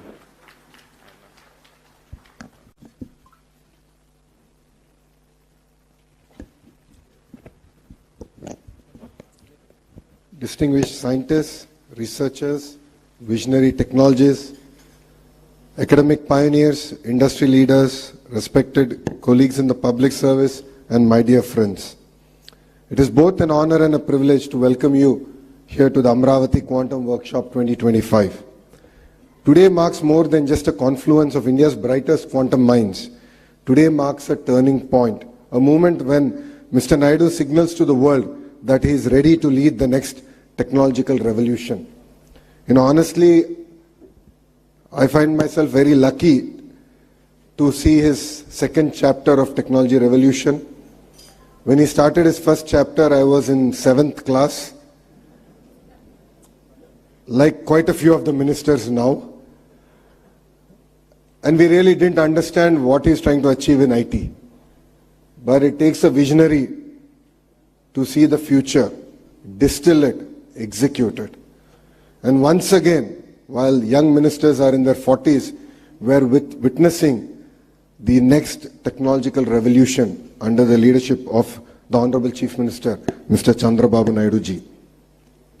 We are here to ignite a bold vision to transform Amaravati into South Asia's first quantum valley, a thriving ecosystem where ideas become innovations and innovations become industries. This is not a one-day event. This is a dawn of a national movement with Andhra Pradesh as its epicenter. We are investing in a full-stack quantum capability from qubit architecture to cryoelectronics, from algorithm development to global quantum standards. And I'm proud to announce that the Amaravati Quantum Valley will soon be home to the IBM Quantum System 2, India's most advanced quantum computer. India's most advanced quantum computer with 156 qubits. Asia's first quantum standards testbed in collaboration with NPL, IEEE, CDAC and AWS. A thriving quantum tech startup ecosystem with anchor support from IBM, TCS, HCL, Tech Mahindra and many more. Our mission is grounded in the strategic foresight backed by the National Quantum Mission announced by our Honorable Prime Minister Narendra Modi ji and enriched by global partnerships. We are collaborating with leading academic powerhouses like IIT Madras, IISc, Purdue University and University of Tokyo. Industry leaders such as Microsoft, LTI Mindtree, QNU Labs and others to co-develop frontier applications in quantum cybersecurity. Precision sensing for defense, healthcare and aerospace, quantum chips and cryoelectronics, quantum AI for pharma, climate and supply chain resilience. This is our movement to leapfrog, not just to join the global race, but to shape the very direction of this journey. Education, talent and workforce of the future.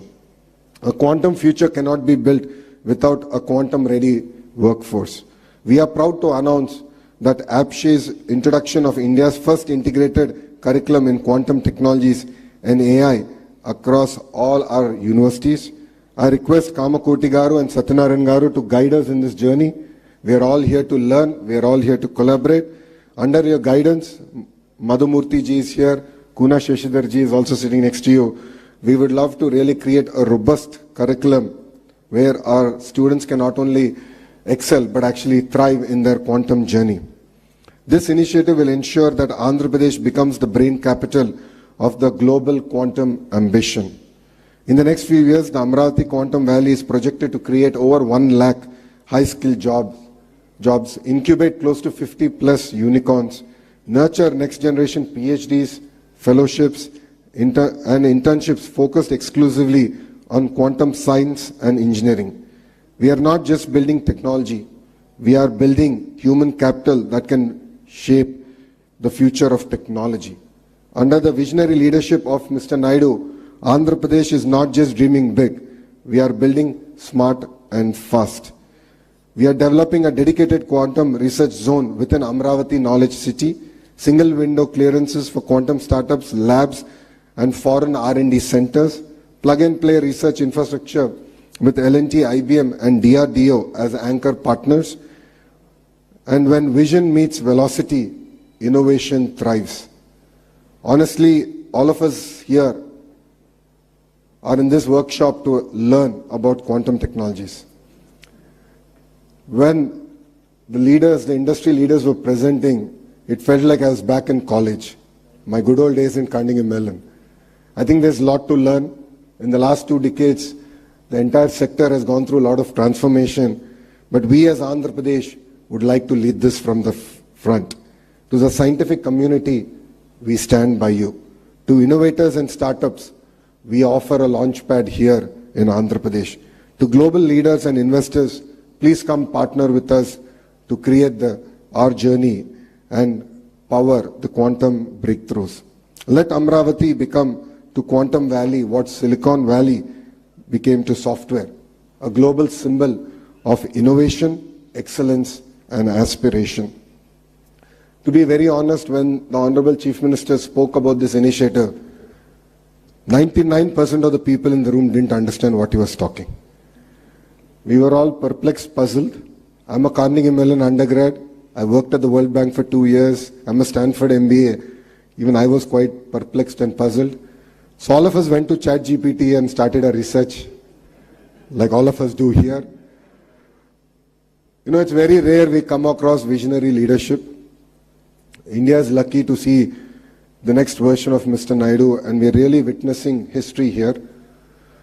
When history is created, we really don't understand its impact and the transformation it will have on all of us. And I think we are very fortunate to have a leader like Mr. Naidu to lead from the front. And as the entire leadership in the cabinet, the bureaucracy, we are here to support his vision and make this a reality and to bring Amaravati on the map of quantum computing. So let Amaravati let us together script India's next technological chapter, quantum by design and quantum by resolve. I'd like to thank every one of you for giving me this wonderful opportunity, and I'd like to thank the Honorable Chief Minister for making me part of his journey of creating history. Honestly, I don't know who the IT Minister was in '95. I should check back and jog my memory. But honestly, being an IT Minister in his cabinet this time around, I think the kind of energy, excitement that he's been able to create. And I'd like to thank the entire national leadership here for their support in this journey. Thank you very much, and Jai Hind. Thank you, sir. Thank you so much for your wonderful words. Actually, some of us were not even born at the time of his vision started. Thank you, sir. Thank you very much. Sir, we have a video bite from Honorable Minister of State, Ministry of Science and Technology, Government of India, Dr. Jitendra Singh. I request the technical team to please present the ABI. Ladies and gentlemen, at the outset, I wish to extend my heartfelt gratitude to the Honorable Chief Minister, Shri Chandrababu Naidu Garuji, and the Government of Andhra Pradesh for the groundbreaking initiative to establish a quantum valley in Amaravati. Thank you Honorable Chief Minister, and congratulations to you and also your government. Friends, the National Quantum Mission, as we all know, is a key pillar in realizing the vision of Honorable Prime Minister with regard to the Atmanirbhar Bharat and also Viksit Bharat 2047. And this mission aims to foster self-reliance and strengthen India's innovative ecosystem, thus boosting global competitiveness and global capacities of India. And may I also add that under the visionary leadership of Honorable Prime Minister Shri Narendra Modi, India is rapidly advancing towards becoming a global leader in quantum technologies and also harnessing its exceptional scientific expertise as well as dynamic entrepreneurial spirit. And therefore this moment today marks a significant leap in India's scientific and innovation journey. The collaboration between the IBM, the Tata Consultancy Stores, the L&T and the government of Andhra Pradesh is not just a technical alliance, it is indeed a strategic investment in the future of India's technological leadership. The Quantum Valley envisaged today is set to house India's largest quantum computer, that is 156-qubit IBM quantum system. It's going to be a landmark moment for all of us.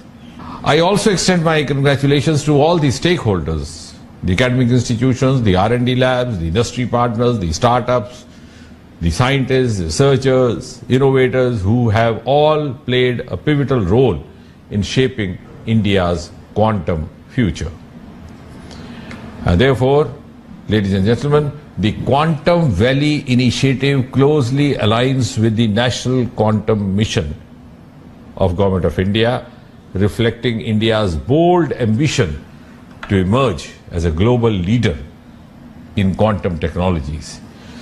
It is one of the 9 missions under Prime Minister's Science Technology Innovation Advisory Council, the PM-STAC, representing India's commitment to using advanced science to tackle various challenges and seize leadership in the quantum revolution.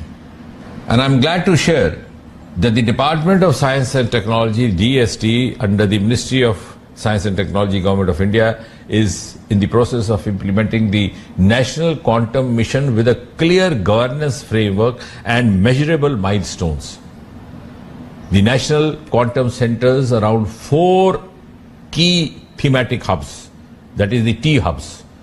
A, quantum computing in Indian Institute of Sciences, Bengaluru. B, quantum communication at IIT Madras and C. C, quantum sensing and metrology at IIT Bombay. And D, quantum materials and devices at IIT Delhi, thus bringing together as many as 152 researchers from 43 institutions spanning across 17 states and 2 union territories of India. And one of the key strengths of these thematic hubs, or the T hubs, lies in their multidisciplinary approach, thus effectively bridging the gap between the cutting-edge research and the industry needs by fostering technology development, by nurturing skilled human resources, by supporting startups, as well as industry partnerships, and lastly, by also strengthening the international collaborations. The government, ladies and gentlemen, remains deeply committed to empower startups as vital engines of innovation and economic development of India. And therefore, through the National Quantum Mission of the NQM, the targeted support, including funding, infrastructure access, and expert mentorship, has been extended to 8 high potential startups. And this initiative aims to cultivate a robust ecosystem for quantum driven innovation entrepreneurship, and also build bridges between cutting-edge research and practical applications, propelling India's advancements in the field of quantum science. And I'm also glad to share with you that in order to strengthen the capacity building in quantum technologies, the National Quantum Mission, in collaboration with AICTE, has developed a comprehensive curriculum for a B.Tech minor in quantum technologies, which would equip students with foundational knowledge and skills in this emerging domain. And therefore, I can say with confidence that India's National Quantum Mission is also closely aligned with the flagship initiatives such as Make in India, such as Digital India, thus fostering technological self-reliance in critical sectors. And this commitment is reinforced by NQM through awareness programs, through conferences, through brainstorming sessions that actively engage stakeholders across academia, across R&D labs, across industry, across startups, and across the government sections. And before I conclude, ladies and gentlemen, let me make a very earnest call. Let us all unite in our collective endeavor to build a self-reliant and technologically advanced India, echoing the clarion call of Jai Jawan, Jai Kisan, Jai Vigyan, Jai Anusandhan, and embodying the true spirit of Sabka Saath, Sabka Vikas, Sabka Vishwas, Sabka Prayas. The National Quantum Mission stands as a bold stride into the quantum era to define the nation's position as a leader in the area. And therefore, I firmly believe that the quantum valley, which is being planned, would be the springboard for our country to build a sovereign, secure, scalable quantum technology domain.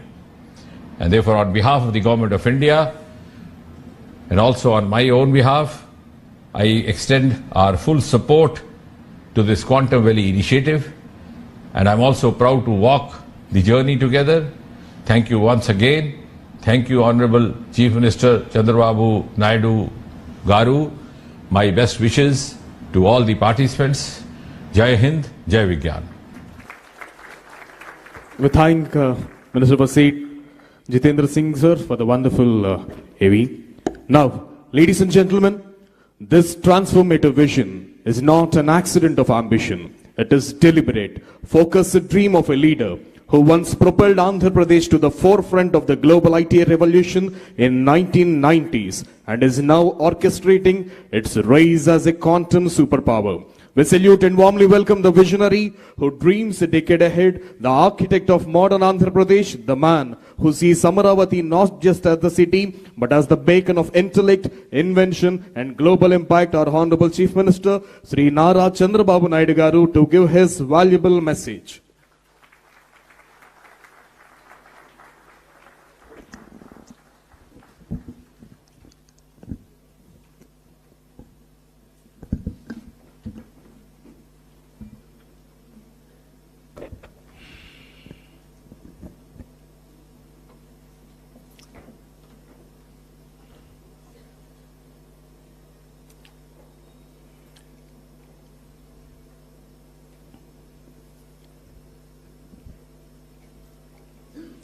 Honorable Minister of State, Minister of Science and Technology, Government of India. Just now he appeared on video conference, Dr. Jitendra Singh Ji.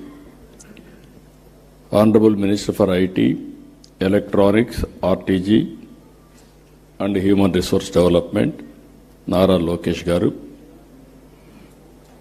Honorable Principal Scientist, Honorable Principal Scientific Advisor to Government of India, Sri Professor Abhay Kumar Sood Garu.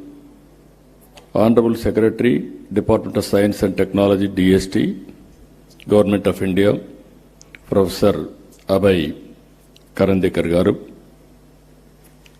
Respected Vijayanand Garu, Her Excellency Jennifer Larson Garu, K.N. Satyanarayana Garu, Professor Kamakoti Garu, Madhamurthy Garu, Satish Garu, Rajan Garu,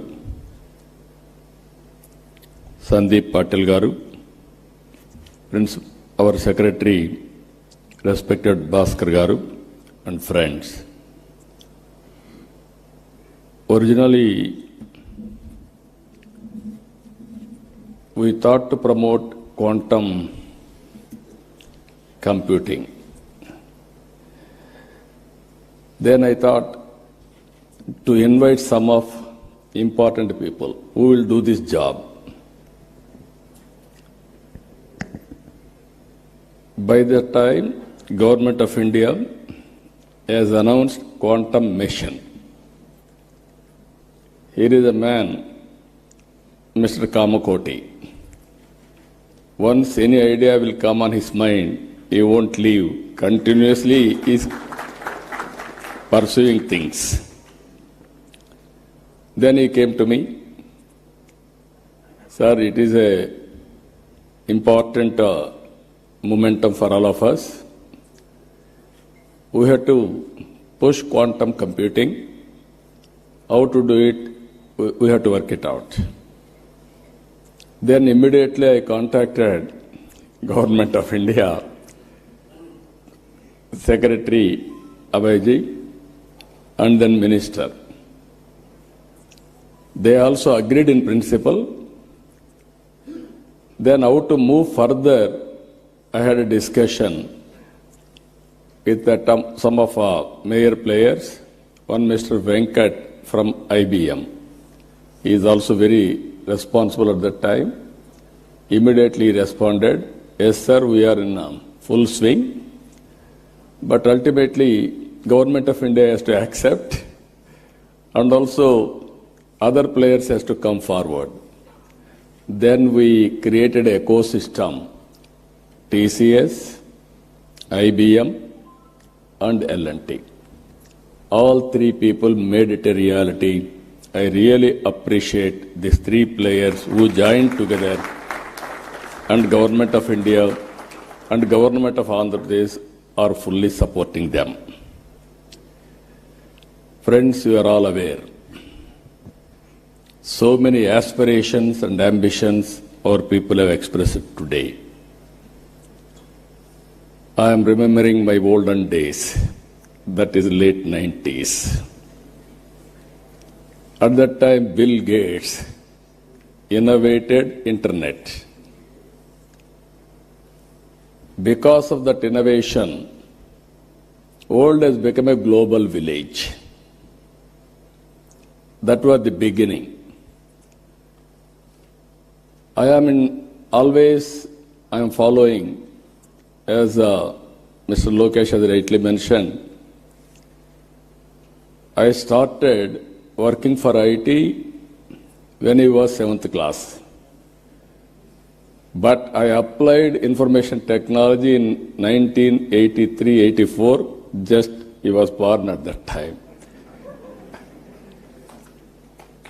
So, very inspiringly,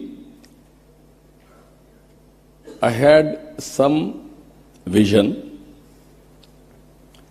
Information technology will bring transparency, speediness, accountability, and whatnot, everything. That was the beginning. In India, nobody had a clue how to move forward. First time, I had a meeting with, today quantum computing, at least so many people have come. At that time, only few takers and some. They came, not one meeting, 2-3 meetings, we had a brainstorming. Finally, we thought we had to attempt it. We build one good iconic tower. That is where I called L&T. Even at that time, L&T was a premier organization in construction.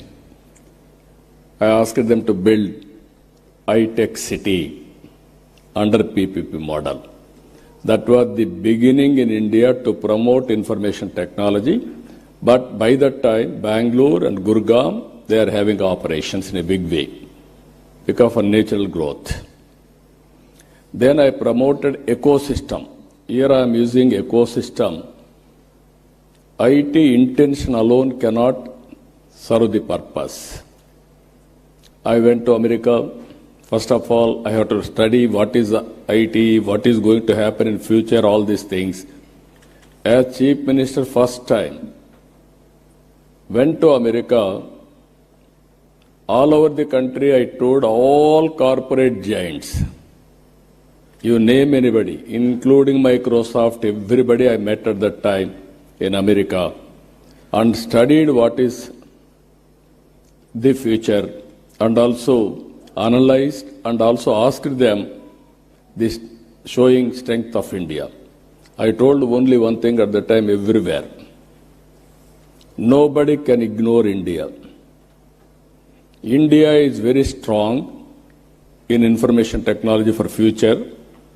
Reason is British people, after giving independence to us, they left English to us.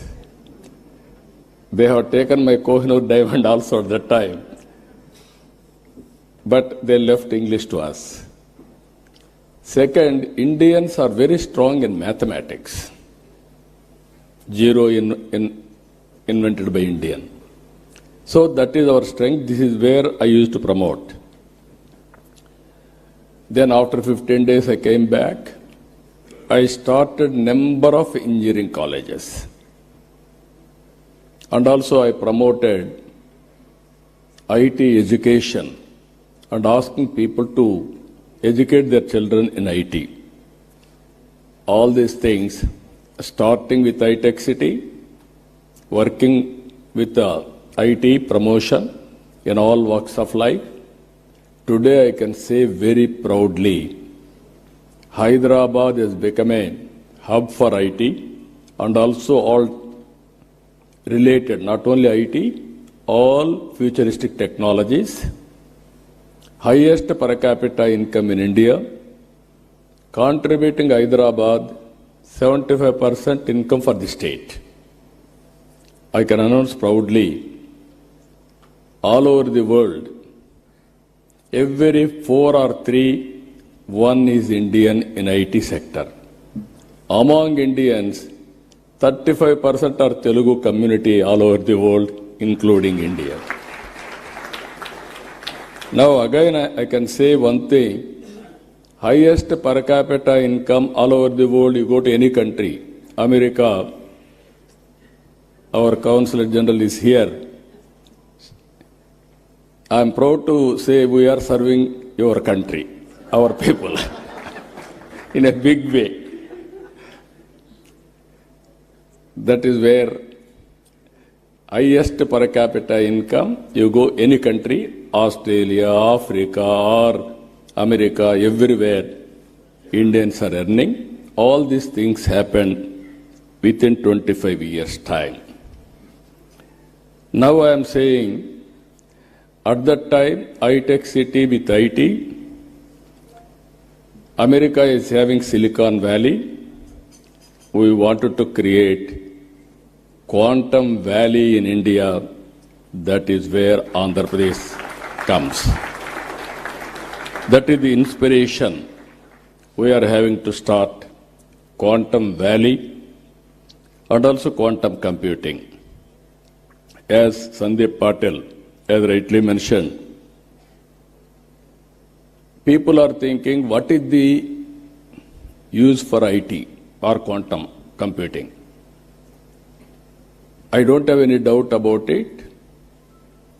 Today, everything is related with technologies.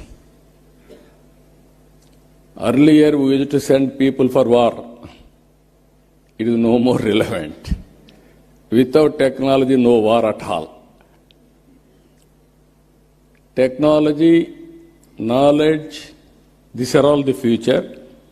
So to empower our community in all walks of life, we have to go for latest technologies then only we can empower, otherwise it's impossible. One thing I want to place before you, all of you, India is very strong. For that 3-4 reasons. We started economic reforms late. That was 1991.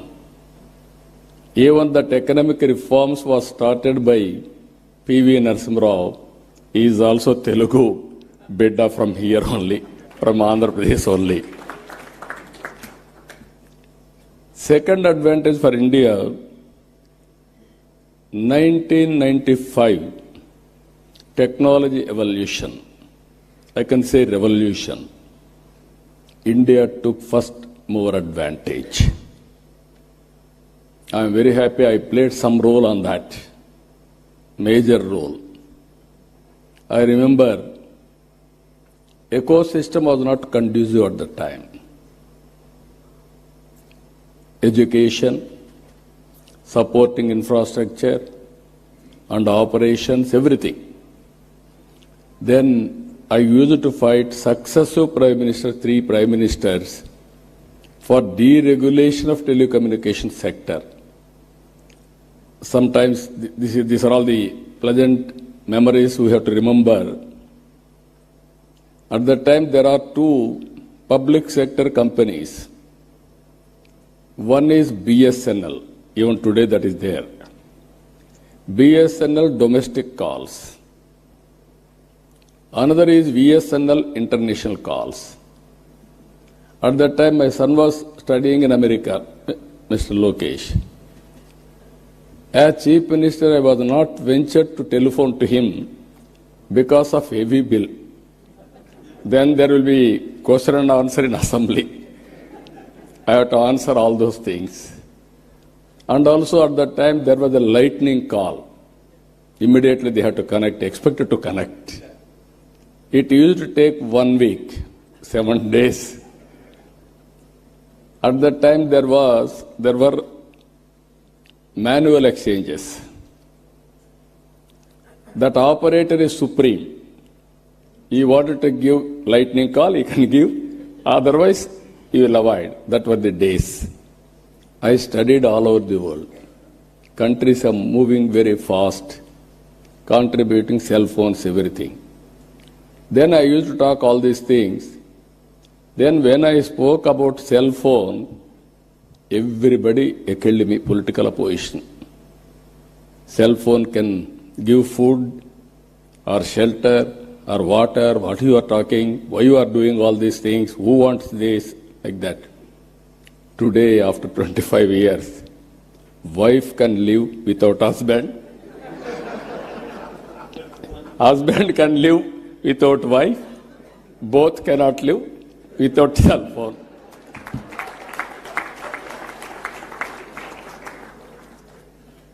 As a matter of fact, it is a weapon for everything. I can work, I can communicate, I can operate, I can do everything. But not everything. That is where reforms has taken place. Third one, technology evolution. Indians are playing major role. Now India is having advantage demographic dividend. This some of you may not understand. Biggest advantage for India, young India.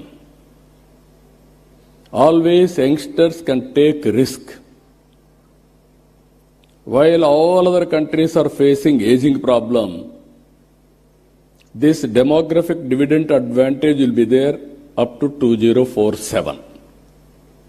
Now I can say proudly, India's population is 146 crore population. China's population is 130 crore now. India will increase up to 170, 165. China population will be 100 crores. It is decreasing now. So, Indians can service the Indian community 80%. 20% can service global community now. both corporate and public governance. That is the power of India. That is the power of population in India by using technology. Nobody can beat India in development. So these are all three advantages. Now, as our friends has rightly mentioned, now we are all working here. Quantum Valley with deep technologies.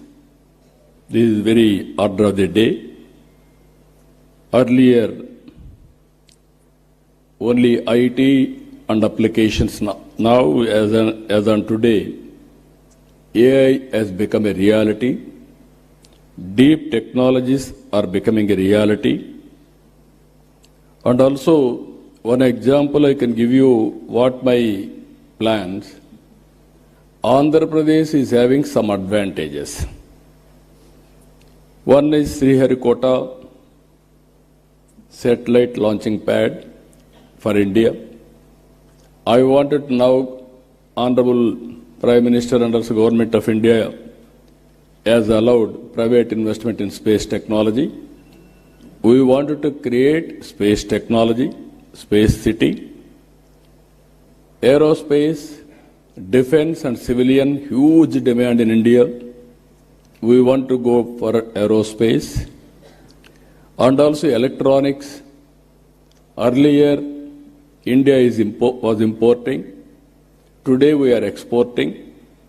There is huge demand globally, even for electronics production. And also drones. Without drones, nowadays we are all watching. Drone is very, very essential to war or otherwise to have civilian applications, so many things. We created a drone city. Automobile, new technologies are emerging. Green energy, EV vehicles, everything there we are working. So, Andhra Pradesh is very strong in green energy. I have seen in my life, there was no phone. Only affluent people, 5-6 villages or in a town, 1 or 2 phones.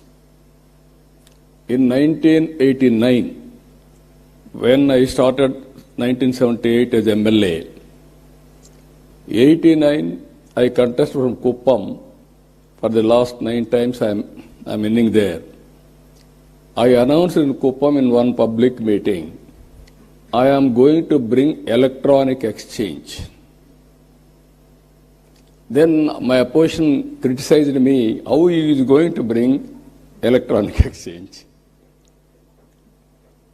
Manual, because we had only 20 phones in the constituency itself. That was the issue now. Everybody in my constituency today, they are having cell phones, smartphones, everybody is operating. Today, if you can see, in my government, all services I wanted to provide through WhatsApp governance. That is what IT Ministry has started. It is going on as on today extremely well. By August 15th, 100% services will be online. Nobody need to come to office. There is one more advantage in this. I can analyze through AI tool what type of complaints, who is complaining, whom they are complaining, then I can take so many actions. Now here I wanted to request all of you, this is the ecosystem we wanted to create. There quantum computing is very much needed. As Kamakoti has rightly mentioned, by January 1st, Quantum Computing Center will operate from Amaravati. This is where beginning of Quantum Valley. Then, not only starting with quantum computing, you have to bring ecosystem. We have to bring use cases. He rightly mentioned 100 use cases by August 15th. 2026. That was the beginning only. I wanted to see, as on today, very interestingly, if you can go through average AI usage. World average 31%. India average 65%. Here, top AI usage, China, India, USA, Europe. I am confident China population will reduce, India population will increase. More AI utilization will be India. That is going to happen very soon. I am 100% confident on that. If you talk all these things, if you see here, 92% of Indian knowledge workers are using AI. Just now, IT Minister has rightly mentioned, he had a confusion on quantum computing. Then he asked ChatGPT. Immediately, it has given an answer for him. Then no need to shy away, or otherwise, he got answer for that. That is the future now. I'm saying to all my workers, everybody, any doubt, you can go, you can prepare with a ChatGPT, this type of solutions. But ultimately, what I am thinking, for example, in Andhra Pradesh, TCS is our partners not now on information technology from the beginning. Now we are working data lake. By integrating all records in Andhra Pradesh with the data, individuals, authentication with the Aadhaar, and also family as a unit, and every house is geotagged, and also GPI, GI, and also Government of India programs, Government of Andhra Pradesh programs, and public satisfaction, service delivery, all files online. Now we are going, historical data is available, we are computerizing, we are putting on cloud or data centers, and at the same time, tools are available, AI, now we are talking quantum AI, AI for quantum computing, and also real-time data is available now through satellite, drones, CCTV cameras, IoT, wearables, sensors.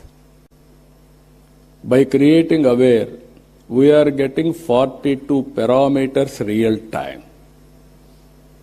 It may be temperature, humidity, rainfall, thunderbolt prediction, cyclone, cloud burst, soil moisture, groundwater, reservoir water, whatnot, everything.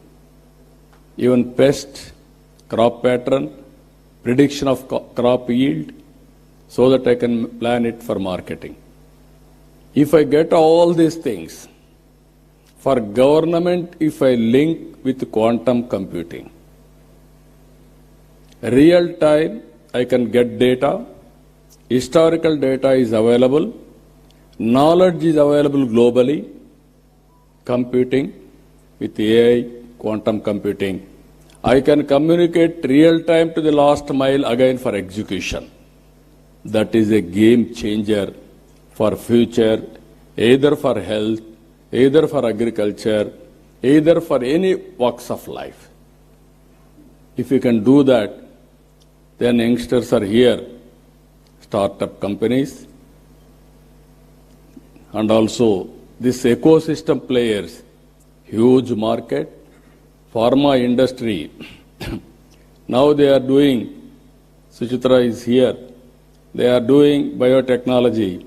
So much of research, so much of all these things. Now by using quantum computing, we can reduce the time, you can prepare your modules at a cost-effective way. Even personal medicine is not far away. So this is where I am visualizing all these things. So, how to go about, all of us has to think in that direction. As Our Excellency Jennifer has rightly mentioned, India and America, two big democracies. We have to compete with each other. We have to work together for each other for global good. India and America has to do in that direction. That will go a long way. Even Secretary has rightly mentioned now, they are building ecosystem. He made one comment, I am very happy. He has to prepare very clear targets. Finally, he said, India is not only a participant, we will be a player. From the beginning, I am saying we are becoming a user. Software, we are very strong. But at the same time, products, we are very weak. That is the biggest challenge, sir. I am telling you, you give challenges to our people. They are prepared to go for products. In the initial stage, entrepreneurs, we have to give some leverage. Even some people may fail, but we have to encourage. Then they will be successful. So, in this meeting, I am telling so many people you have seen from the morning, so much of enthusiasm. Now you prepare, quantum computing means not only getting one machine and putting in Amaravati, then you think quantum computer has come, my work is over. No. How to create that ecosystem is important. Today also we had some meetings, all experts. I am only a policy maker. I will protect everybody's interest. If I cannot promote, nobody can promote quantum computing or deep technologies in this country. Fortunately, now we are having a Prime Minister. He is ahead of me. He is always thinking future. Earlier, I have seen so many Prime Ministers, I used to talk to them. Sometimes they used to say, we won't understand why you are making me to suffer. That were the days. Today, if I talk something, Prime Minister will give not only answer, he will give a solution. That is how he is working. We are proud, that's where I am saying always, right time, right leader, right place. That is Honorable Prime Minister Narendra Modi ji. With this, even yesterday was talking to me, now sending people to war, there is no relevance. We have to concentrate on technology. How to use technology and new innovations, that is the order of the day, that is where is working in the direction. Just now, Ajay Kumar Sood has rightly mentioned, this year, International Year of Quantum Computing by UN, even strategic autonomy, anything for that matter, we have to move in that direction. As he rightly mentioned, imagine quantum satellite. As on today, satellite is giving some advantages. If you go for quantum satellite, then you can imagine how things are going to. It is a matter of, I am very clear, innovation is the order of the day. There are revolutions now in innovations. We are thinking somebody is innovating. That is where I used to say always, earlier, myself, I had one Mr. Raja Reddy, who was a professor in computer science in Carnegie Mellon University. We used to discuss how to take computerization to the common man. Then we created for graduates post-graduation in computer science. we believed at that time everybody should have computerization knowledge. Then only application of his knowledge will be very easy. Common man, how to take it up? We used to discuss about at the time with so many innovative ideas. All those things are becoming reality. Even language barriers we are able to cross today. My Honorable Minister has rightly mentioned, our IT Minister, he was 7th class at that time when I started IT. He wanted to inquire about a minister. Who is at that time minister? They are ordinary people. One Mr. Raghunath Reddy and also Gopal Krishna Reddy. Graduates, not IT professionals. Now he is Carnegie Mellon University Computer Science Minister background and also Stanford MBA.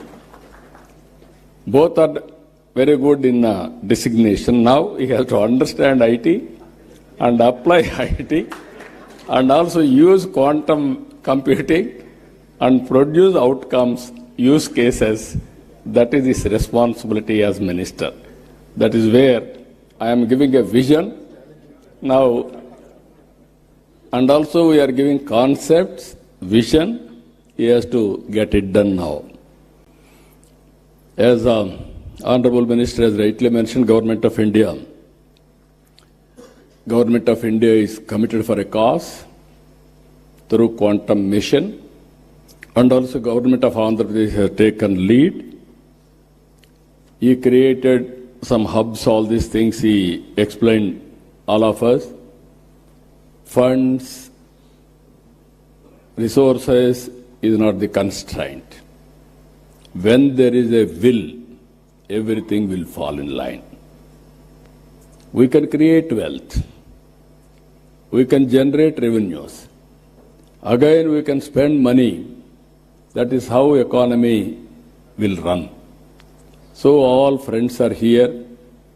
It is a win-win situation.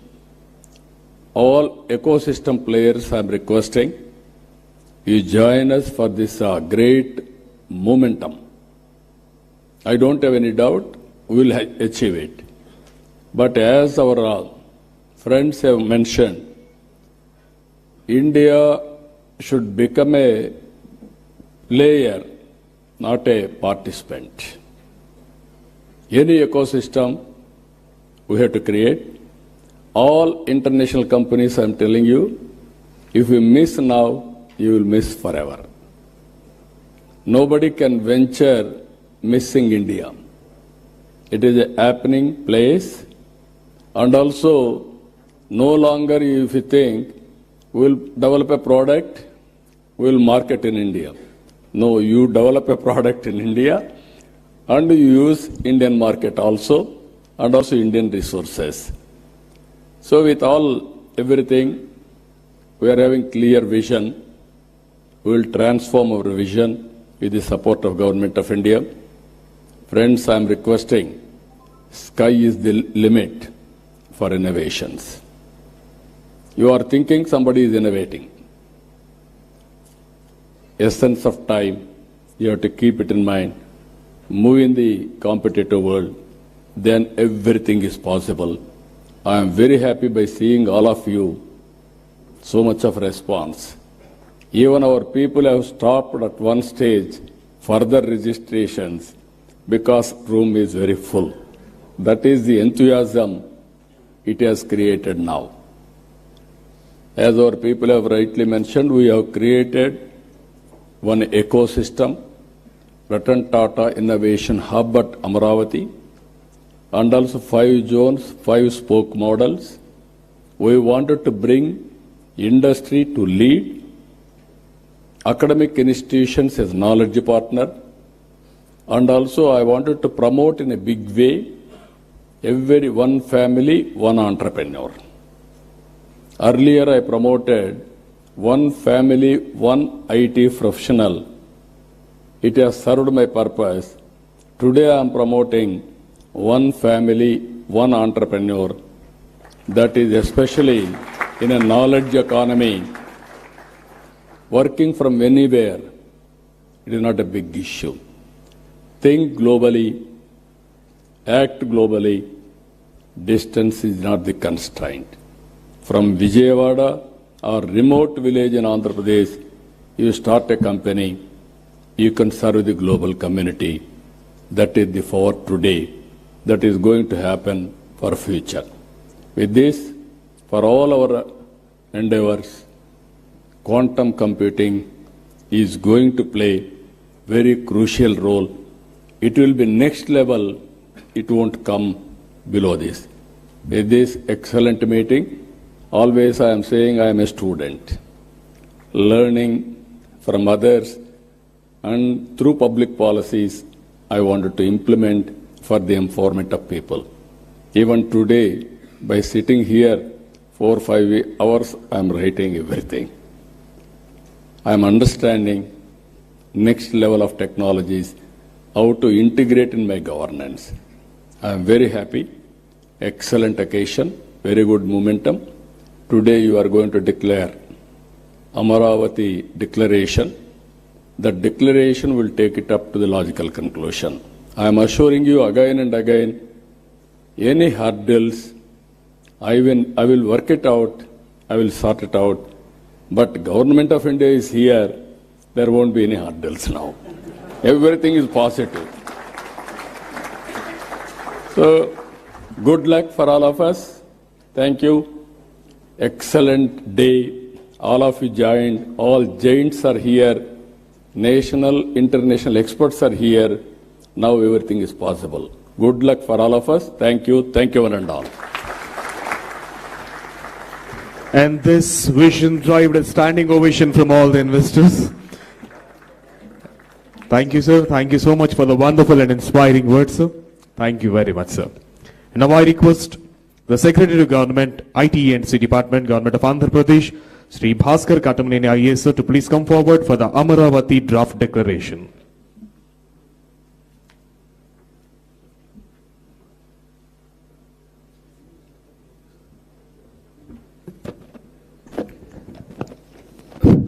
Honorable CM Sir, Honorable Minister for IT, Sri Lokesh Garu, Her Excellency, and all the dignitaries on the stage. Sir, morning, we started a day a little early. From 8 o'clock to 11 o'clock, we had 3 roundtables with experts, including experts from the different areas, government officials, our global partners, startups, as well as the academia. All together, we had deliberated on a lot of issues like quantum computing, algorithms, quantum sensing, about quantum communication, capacity building, standards, and also quantum materials and the hardware. After deliberating all these things, we had prepared a short draft declaration based on the deliberation so far. We will read out the declaration, and then as the day progresses, sir, the further sessions also, all the suggestions coming in, all the ideas coming in, will further incorporate, and the final declaration we will be doing at the end of the day, incorporating all the ideas.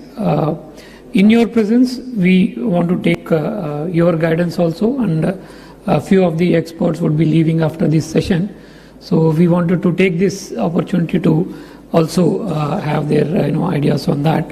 That is the reason we are presenting the draft declaration now, which will further improve during the course of the day to make a final declaration, sir.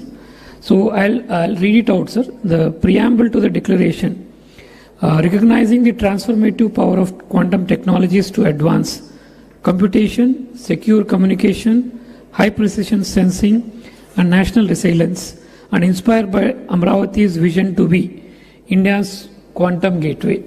Sir, we want to be the quantum gateway for the country, sir, and we want to be the path bearers. So we mentioned the same, and we adopt the following commitments, sir.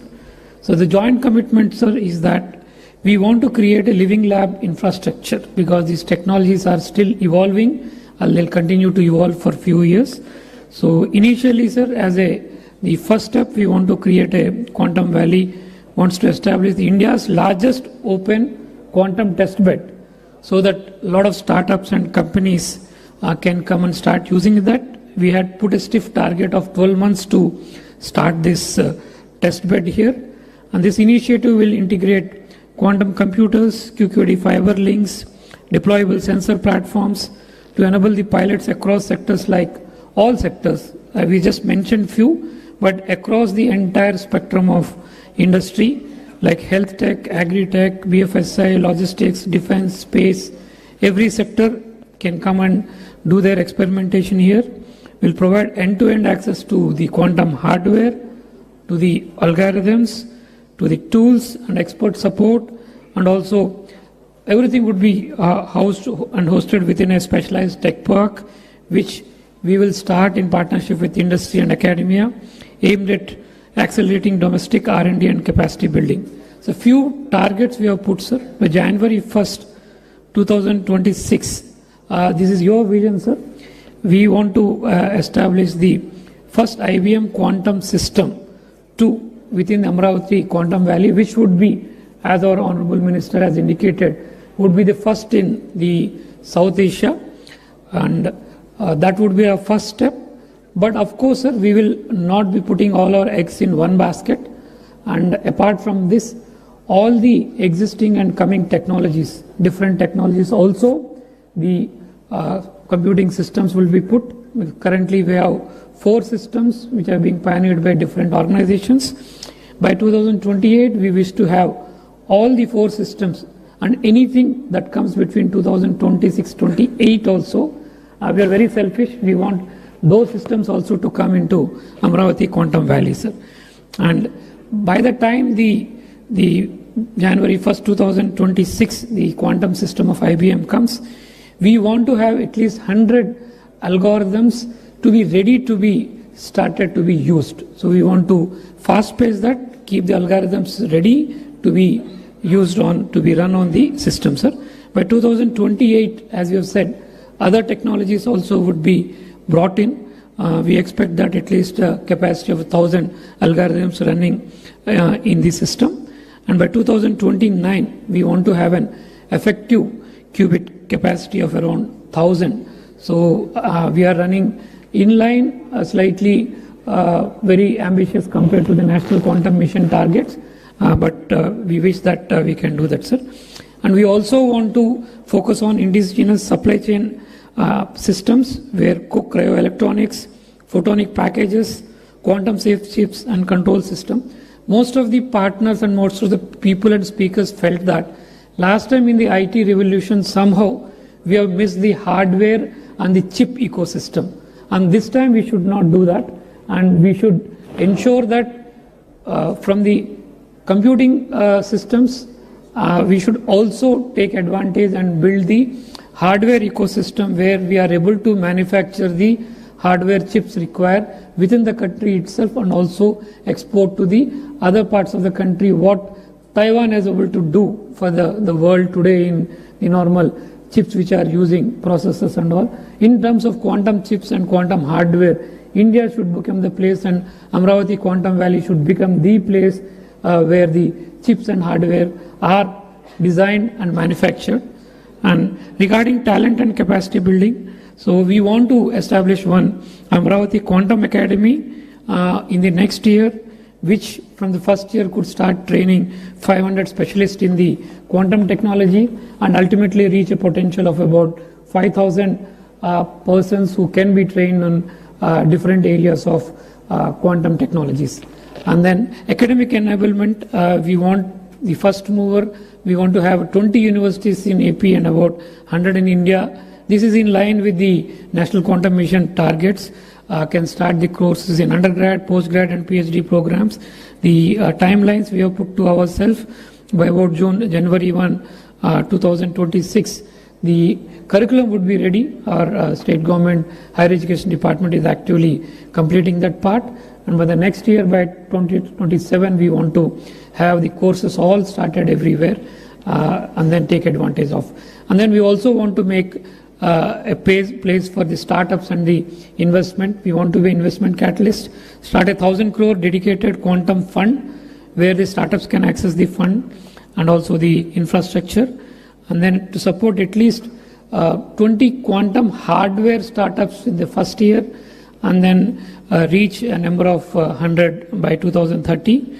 And we'll also provide sandboxes to them.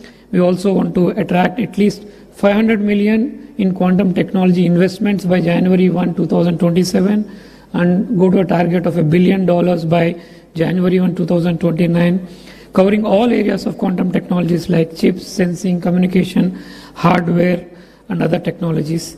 We want to have a global collaboration. We will work very closely with the National Quantum Mission as a sub-part of the National Quantum Mission, and we will establish a global quantum collaboration council here in Amaravati to harmonize international standards and pursue joint R&D and promote research.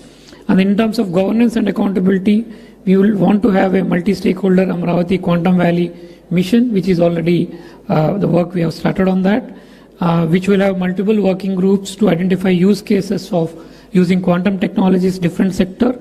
It also publishes transparent dashboard of KPIs each quarter and convene an annual World Quantum Expo, the way it is done in Las Vegas, the way it is done in Taipei.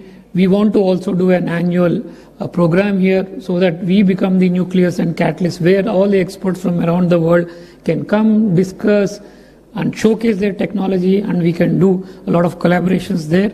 Every year from 2027, sir, with your permission, we want to do a Quantum Expo in Amaravati. And if somebody takes the name of Quantum Expo, the name should be synonymous with Amaravati, sir. This has happened with many sectors. We want to do that with Amaravati also, sir. So with your blessings, I think we should be able to do that. 26 onwards, sir. Yes, sir. So 1 year in advance, sir, we'll do that, sir. 26 onwards, we'll start that. And, sir, we call for action from all the stakeholders, government, industry, academia, startups, and global partners to rally behind this declaration, transforming Amaravati into lighthouse for quantum innovation, standards, and inclusive prosperity. Sir, the main line that we are taking is, sir, by 2035, Amaravati aims to be not only India's quantum capital, but also to the world's lighthouse for deep technological progress. Thank you, sir, and thank you, ladies and gentlemen. Thank you. Thank you, sir. Thank you very much. Hereby, the draft of Amaravati got declared. Now I request Honorable CM, sir, to kindly felicitate distinguished guests. I request Madam H.E. Jennifer Larson, U.S. Consul General, Hyderabad, to please come forward.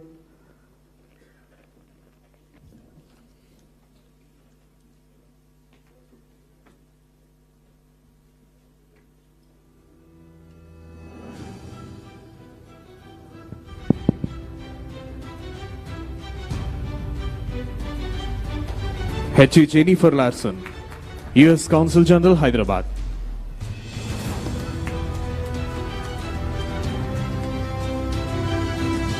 And also Mr. Anil Sharma, Global Head of TCS Co-Innovation Network.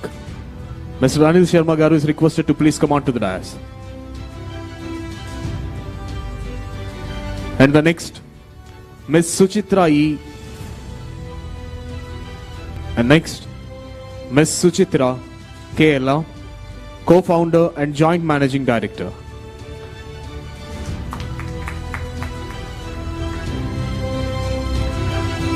Next comes Mr. Rajiv Kumar, Managing Director, Microsoft India Development Center.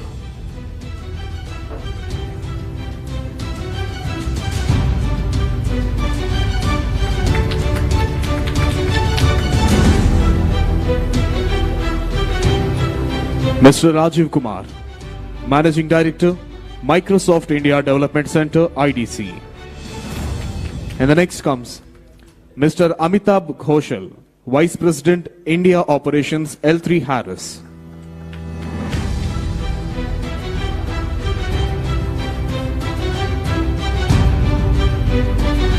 Mr. Amitabh Ghoshal, Vice President, India Operations L3 Harris. And the next, Mr. Sridhar Sindhu, Corporate Vice President, Blocking and Tackling, AT&T. Mr. Sridhar Sindhu, Corporate Vice President, Blocking and Tackling, AT&T. And the next, Mr. Nilesh Binwali, GM MD, VP Engineering, Pattern India.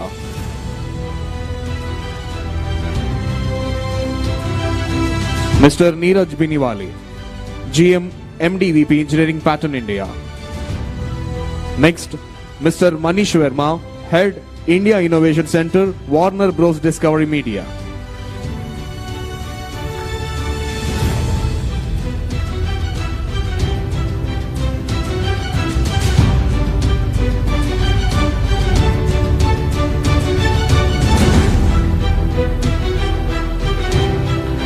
Mr. Manish Verma, Head, India Innovation Center, Warner Bros. Discovery Media. Next, Mr. Phani Mitra, Global Chief Digital and Information Officer, Dr. Reddy's. Next, Mr. Amit Singhi, Director, IBM Research India and CTO, IBM India and South Asia.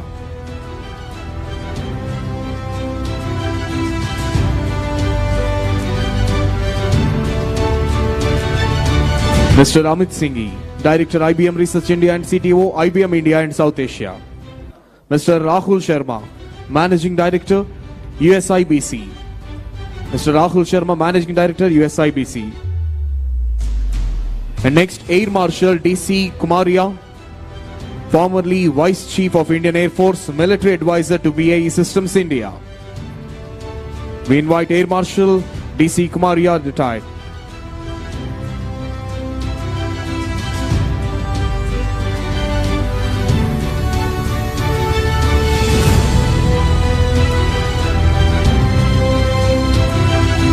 Air Marshal DC Kumaria, sir. And next, Sri Sandeep Patil, Managing Director, IBM India Private Limited.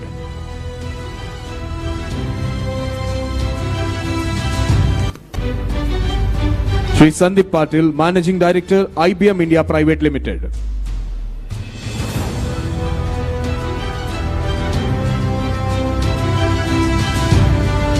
Sri Scott Cowder, Vice President, IBM Quantum Adoption. Sri Scott Crowder, Vice President, IBM Quantum Adoption. Sri V. Rajanagaru, President, Technology Software and Services, Tata Consultancy Services Limited.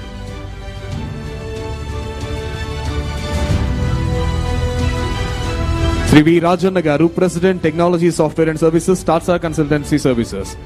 Sri M. V. Manish, Sri M. V. Satish Garu, former whole-time Director and current Executive Committee Member and Advisor to CMD, Larsen & Toubro.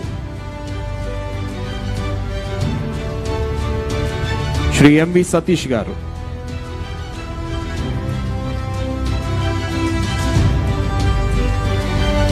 Professor V. Kamakoti Garu, Director, IIT Madras.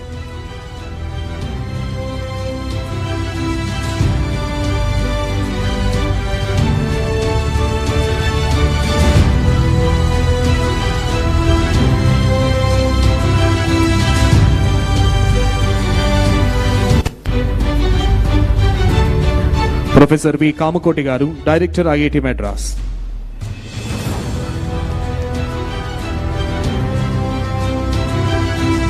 Shri K.N. Satyanarayan Garu, Director, IIT Tirupati. Shri K.N. Satyanarayan Garu, Director, IIT Tirupati.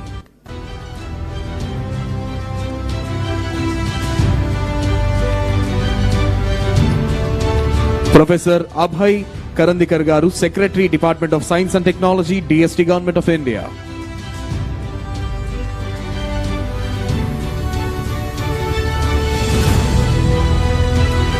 Professor Abhay Karandikar Garu, Secretary, Department of Science and Technology, Government of India.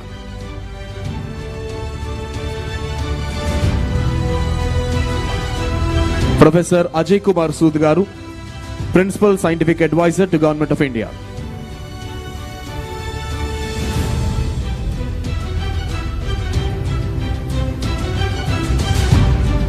Now I request Sri Kona Sesdar, IAS, Secretary to Government, Higher Education Department, Government of Andhra Pradesh, to please propose the vote of thanks.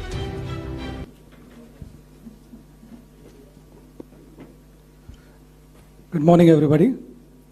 My colleague, Secretary IT Bhaskar, deals with the technology side, and I, as Secretary Education, Skill Development and Training, deal with the academic side. As you know, it takes two hands for a clap.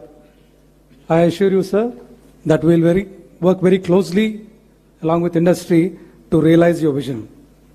As we conclude this inspiring inaugural session of the Amaravati Quantum Workshop 2025, it is my privilege to deliver the word of thanks on behalf of the Government of Andhra Pradesh. First and foremost, I extend our deepest gratitude to our Honorable Chief Minister of Andhra Pradesh, Sri Nara Chandrababu Naidu garu, for his visionary leadership and unwavering commitment to transforming Amaravati into a global capital for quantum technologies.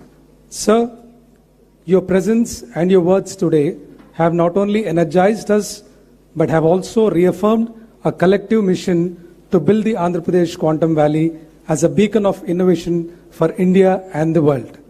I also wish to thank Honorable Minister of State, Ministry of Science and Technology, Government of India, Dr. Jitendra Singh, for his message and words of wisdom. A heartfelt thanks to our Honorable Minister of HRD, IT Electronics and RTGS, Government of Andhra Pradesh, Sri Nara Lokesh garu, for his inspiring keynote address, his relentless and futuristic vision for the state to lead in technology and education. I am proud to share that as we herald into this new era of quantum computing in the state's education ecosystem from our schools to colleges is undergoing a transformation as a part of learning excellence in Andhra Pradesh, that is LEAP program. Here, we have a very important role to play, and our state universities, as my colleague Professor Madhumurthy garu has said, the state universities are gearing up for this revolution. This proactive approach by our universities is fundamental to achieving our vision of a vibrant quantum ecosystem in Amaravati. My heartfelt thanks to Her Excellency Jennifer Larson, Consul General Hyderabad, United States of America, for emphasizing the Indo-US collaboration vital for advancing quantum research and development. We are also deeply indebted to Professor Ajay Kumar Sood, Principal Scientific Advisor to Government of India, Professor Abhay Karandikar, Secretary, Department of Science and Technology, Government of India, Shri K. Vijayanand garu, Chief Secretary, Government of Andhra Pradesh, Shri Sandeep Patel, Managing Director, IBM, Mr. Scott Crowder, Vice President, IBM, Mr. M.V. Satish, Executive Committee Member and Advisor to CMD Larsen & Toubro, Mr. V. Rajanna, President, Technology, Software and Services and Head of Technology and Software Businesses, TCS, Professor Kamakoti, Director, IIT Madras, Professor K.N. Satyanarayana garu, Director, IIT Tirupati, and my colleague, Professor K. Madhumurthy garu, Chairman, APSHI, for the address and sharing Andhra Pradesh's vision and mission. To all our esteemed guests from academia, industry, and senior government officials from Government of India and Government of Andhra Pradesh, and Vice Chancellors from all our universities, thank you very much for your active participation. My special appreciation to my colleague Bhaskar, IT Secretary, for bringing out the Amaravati Draft Declaration. At this moment, I am reminded of Dr. APJ Abdul Kalam's inspiring words. Dream is not that which you see while sleeping. It is something that does not let you sleep. Today, we have collectively shared a dream, envisioned by our Honorable Chief Minister, a dream of transforming Amaravati into a vibrant, globally recognized quantum hub. Together, let us translate this vision into a reality. Thank you very much once again, and I look forward to seeing you all in the post-lunch session. Thank you very much. The post-lunch session will start at 2:30. So I think some of you got messages saying that 1:45, but it's because we are a little late. It will be 1 hour from now, so 2:30. So thank you. Thank you, sir. Thank you very much. Now I request Honorable CM, sir, and other dignitaries on the dais to please proceed for a group photo at the IBM prototype computer.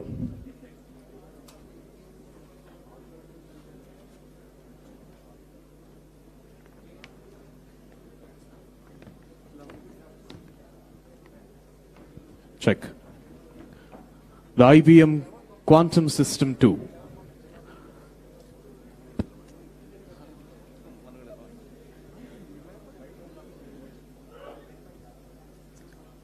IBM leads the world in quantum computing. Honorable CM, sir, along with the Minister for IT and other dignitaries from various parts of the nation and the world, are having a group picture at the IBM Quantum System 2. The future is here.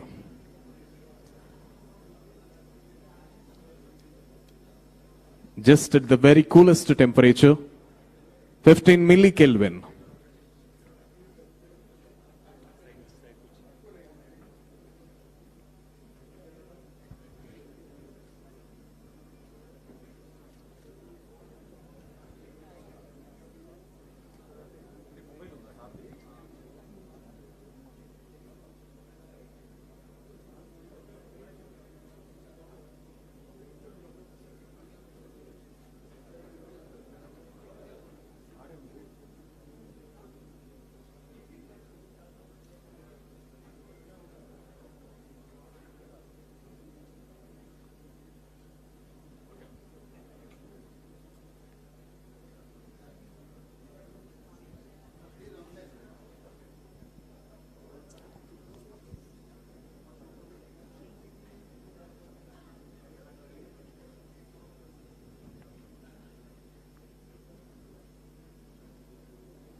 The lunch will be provided at the government.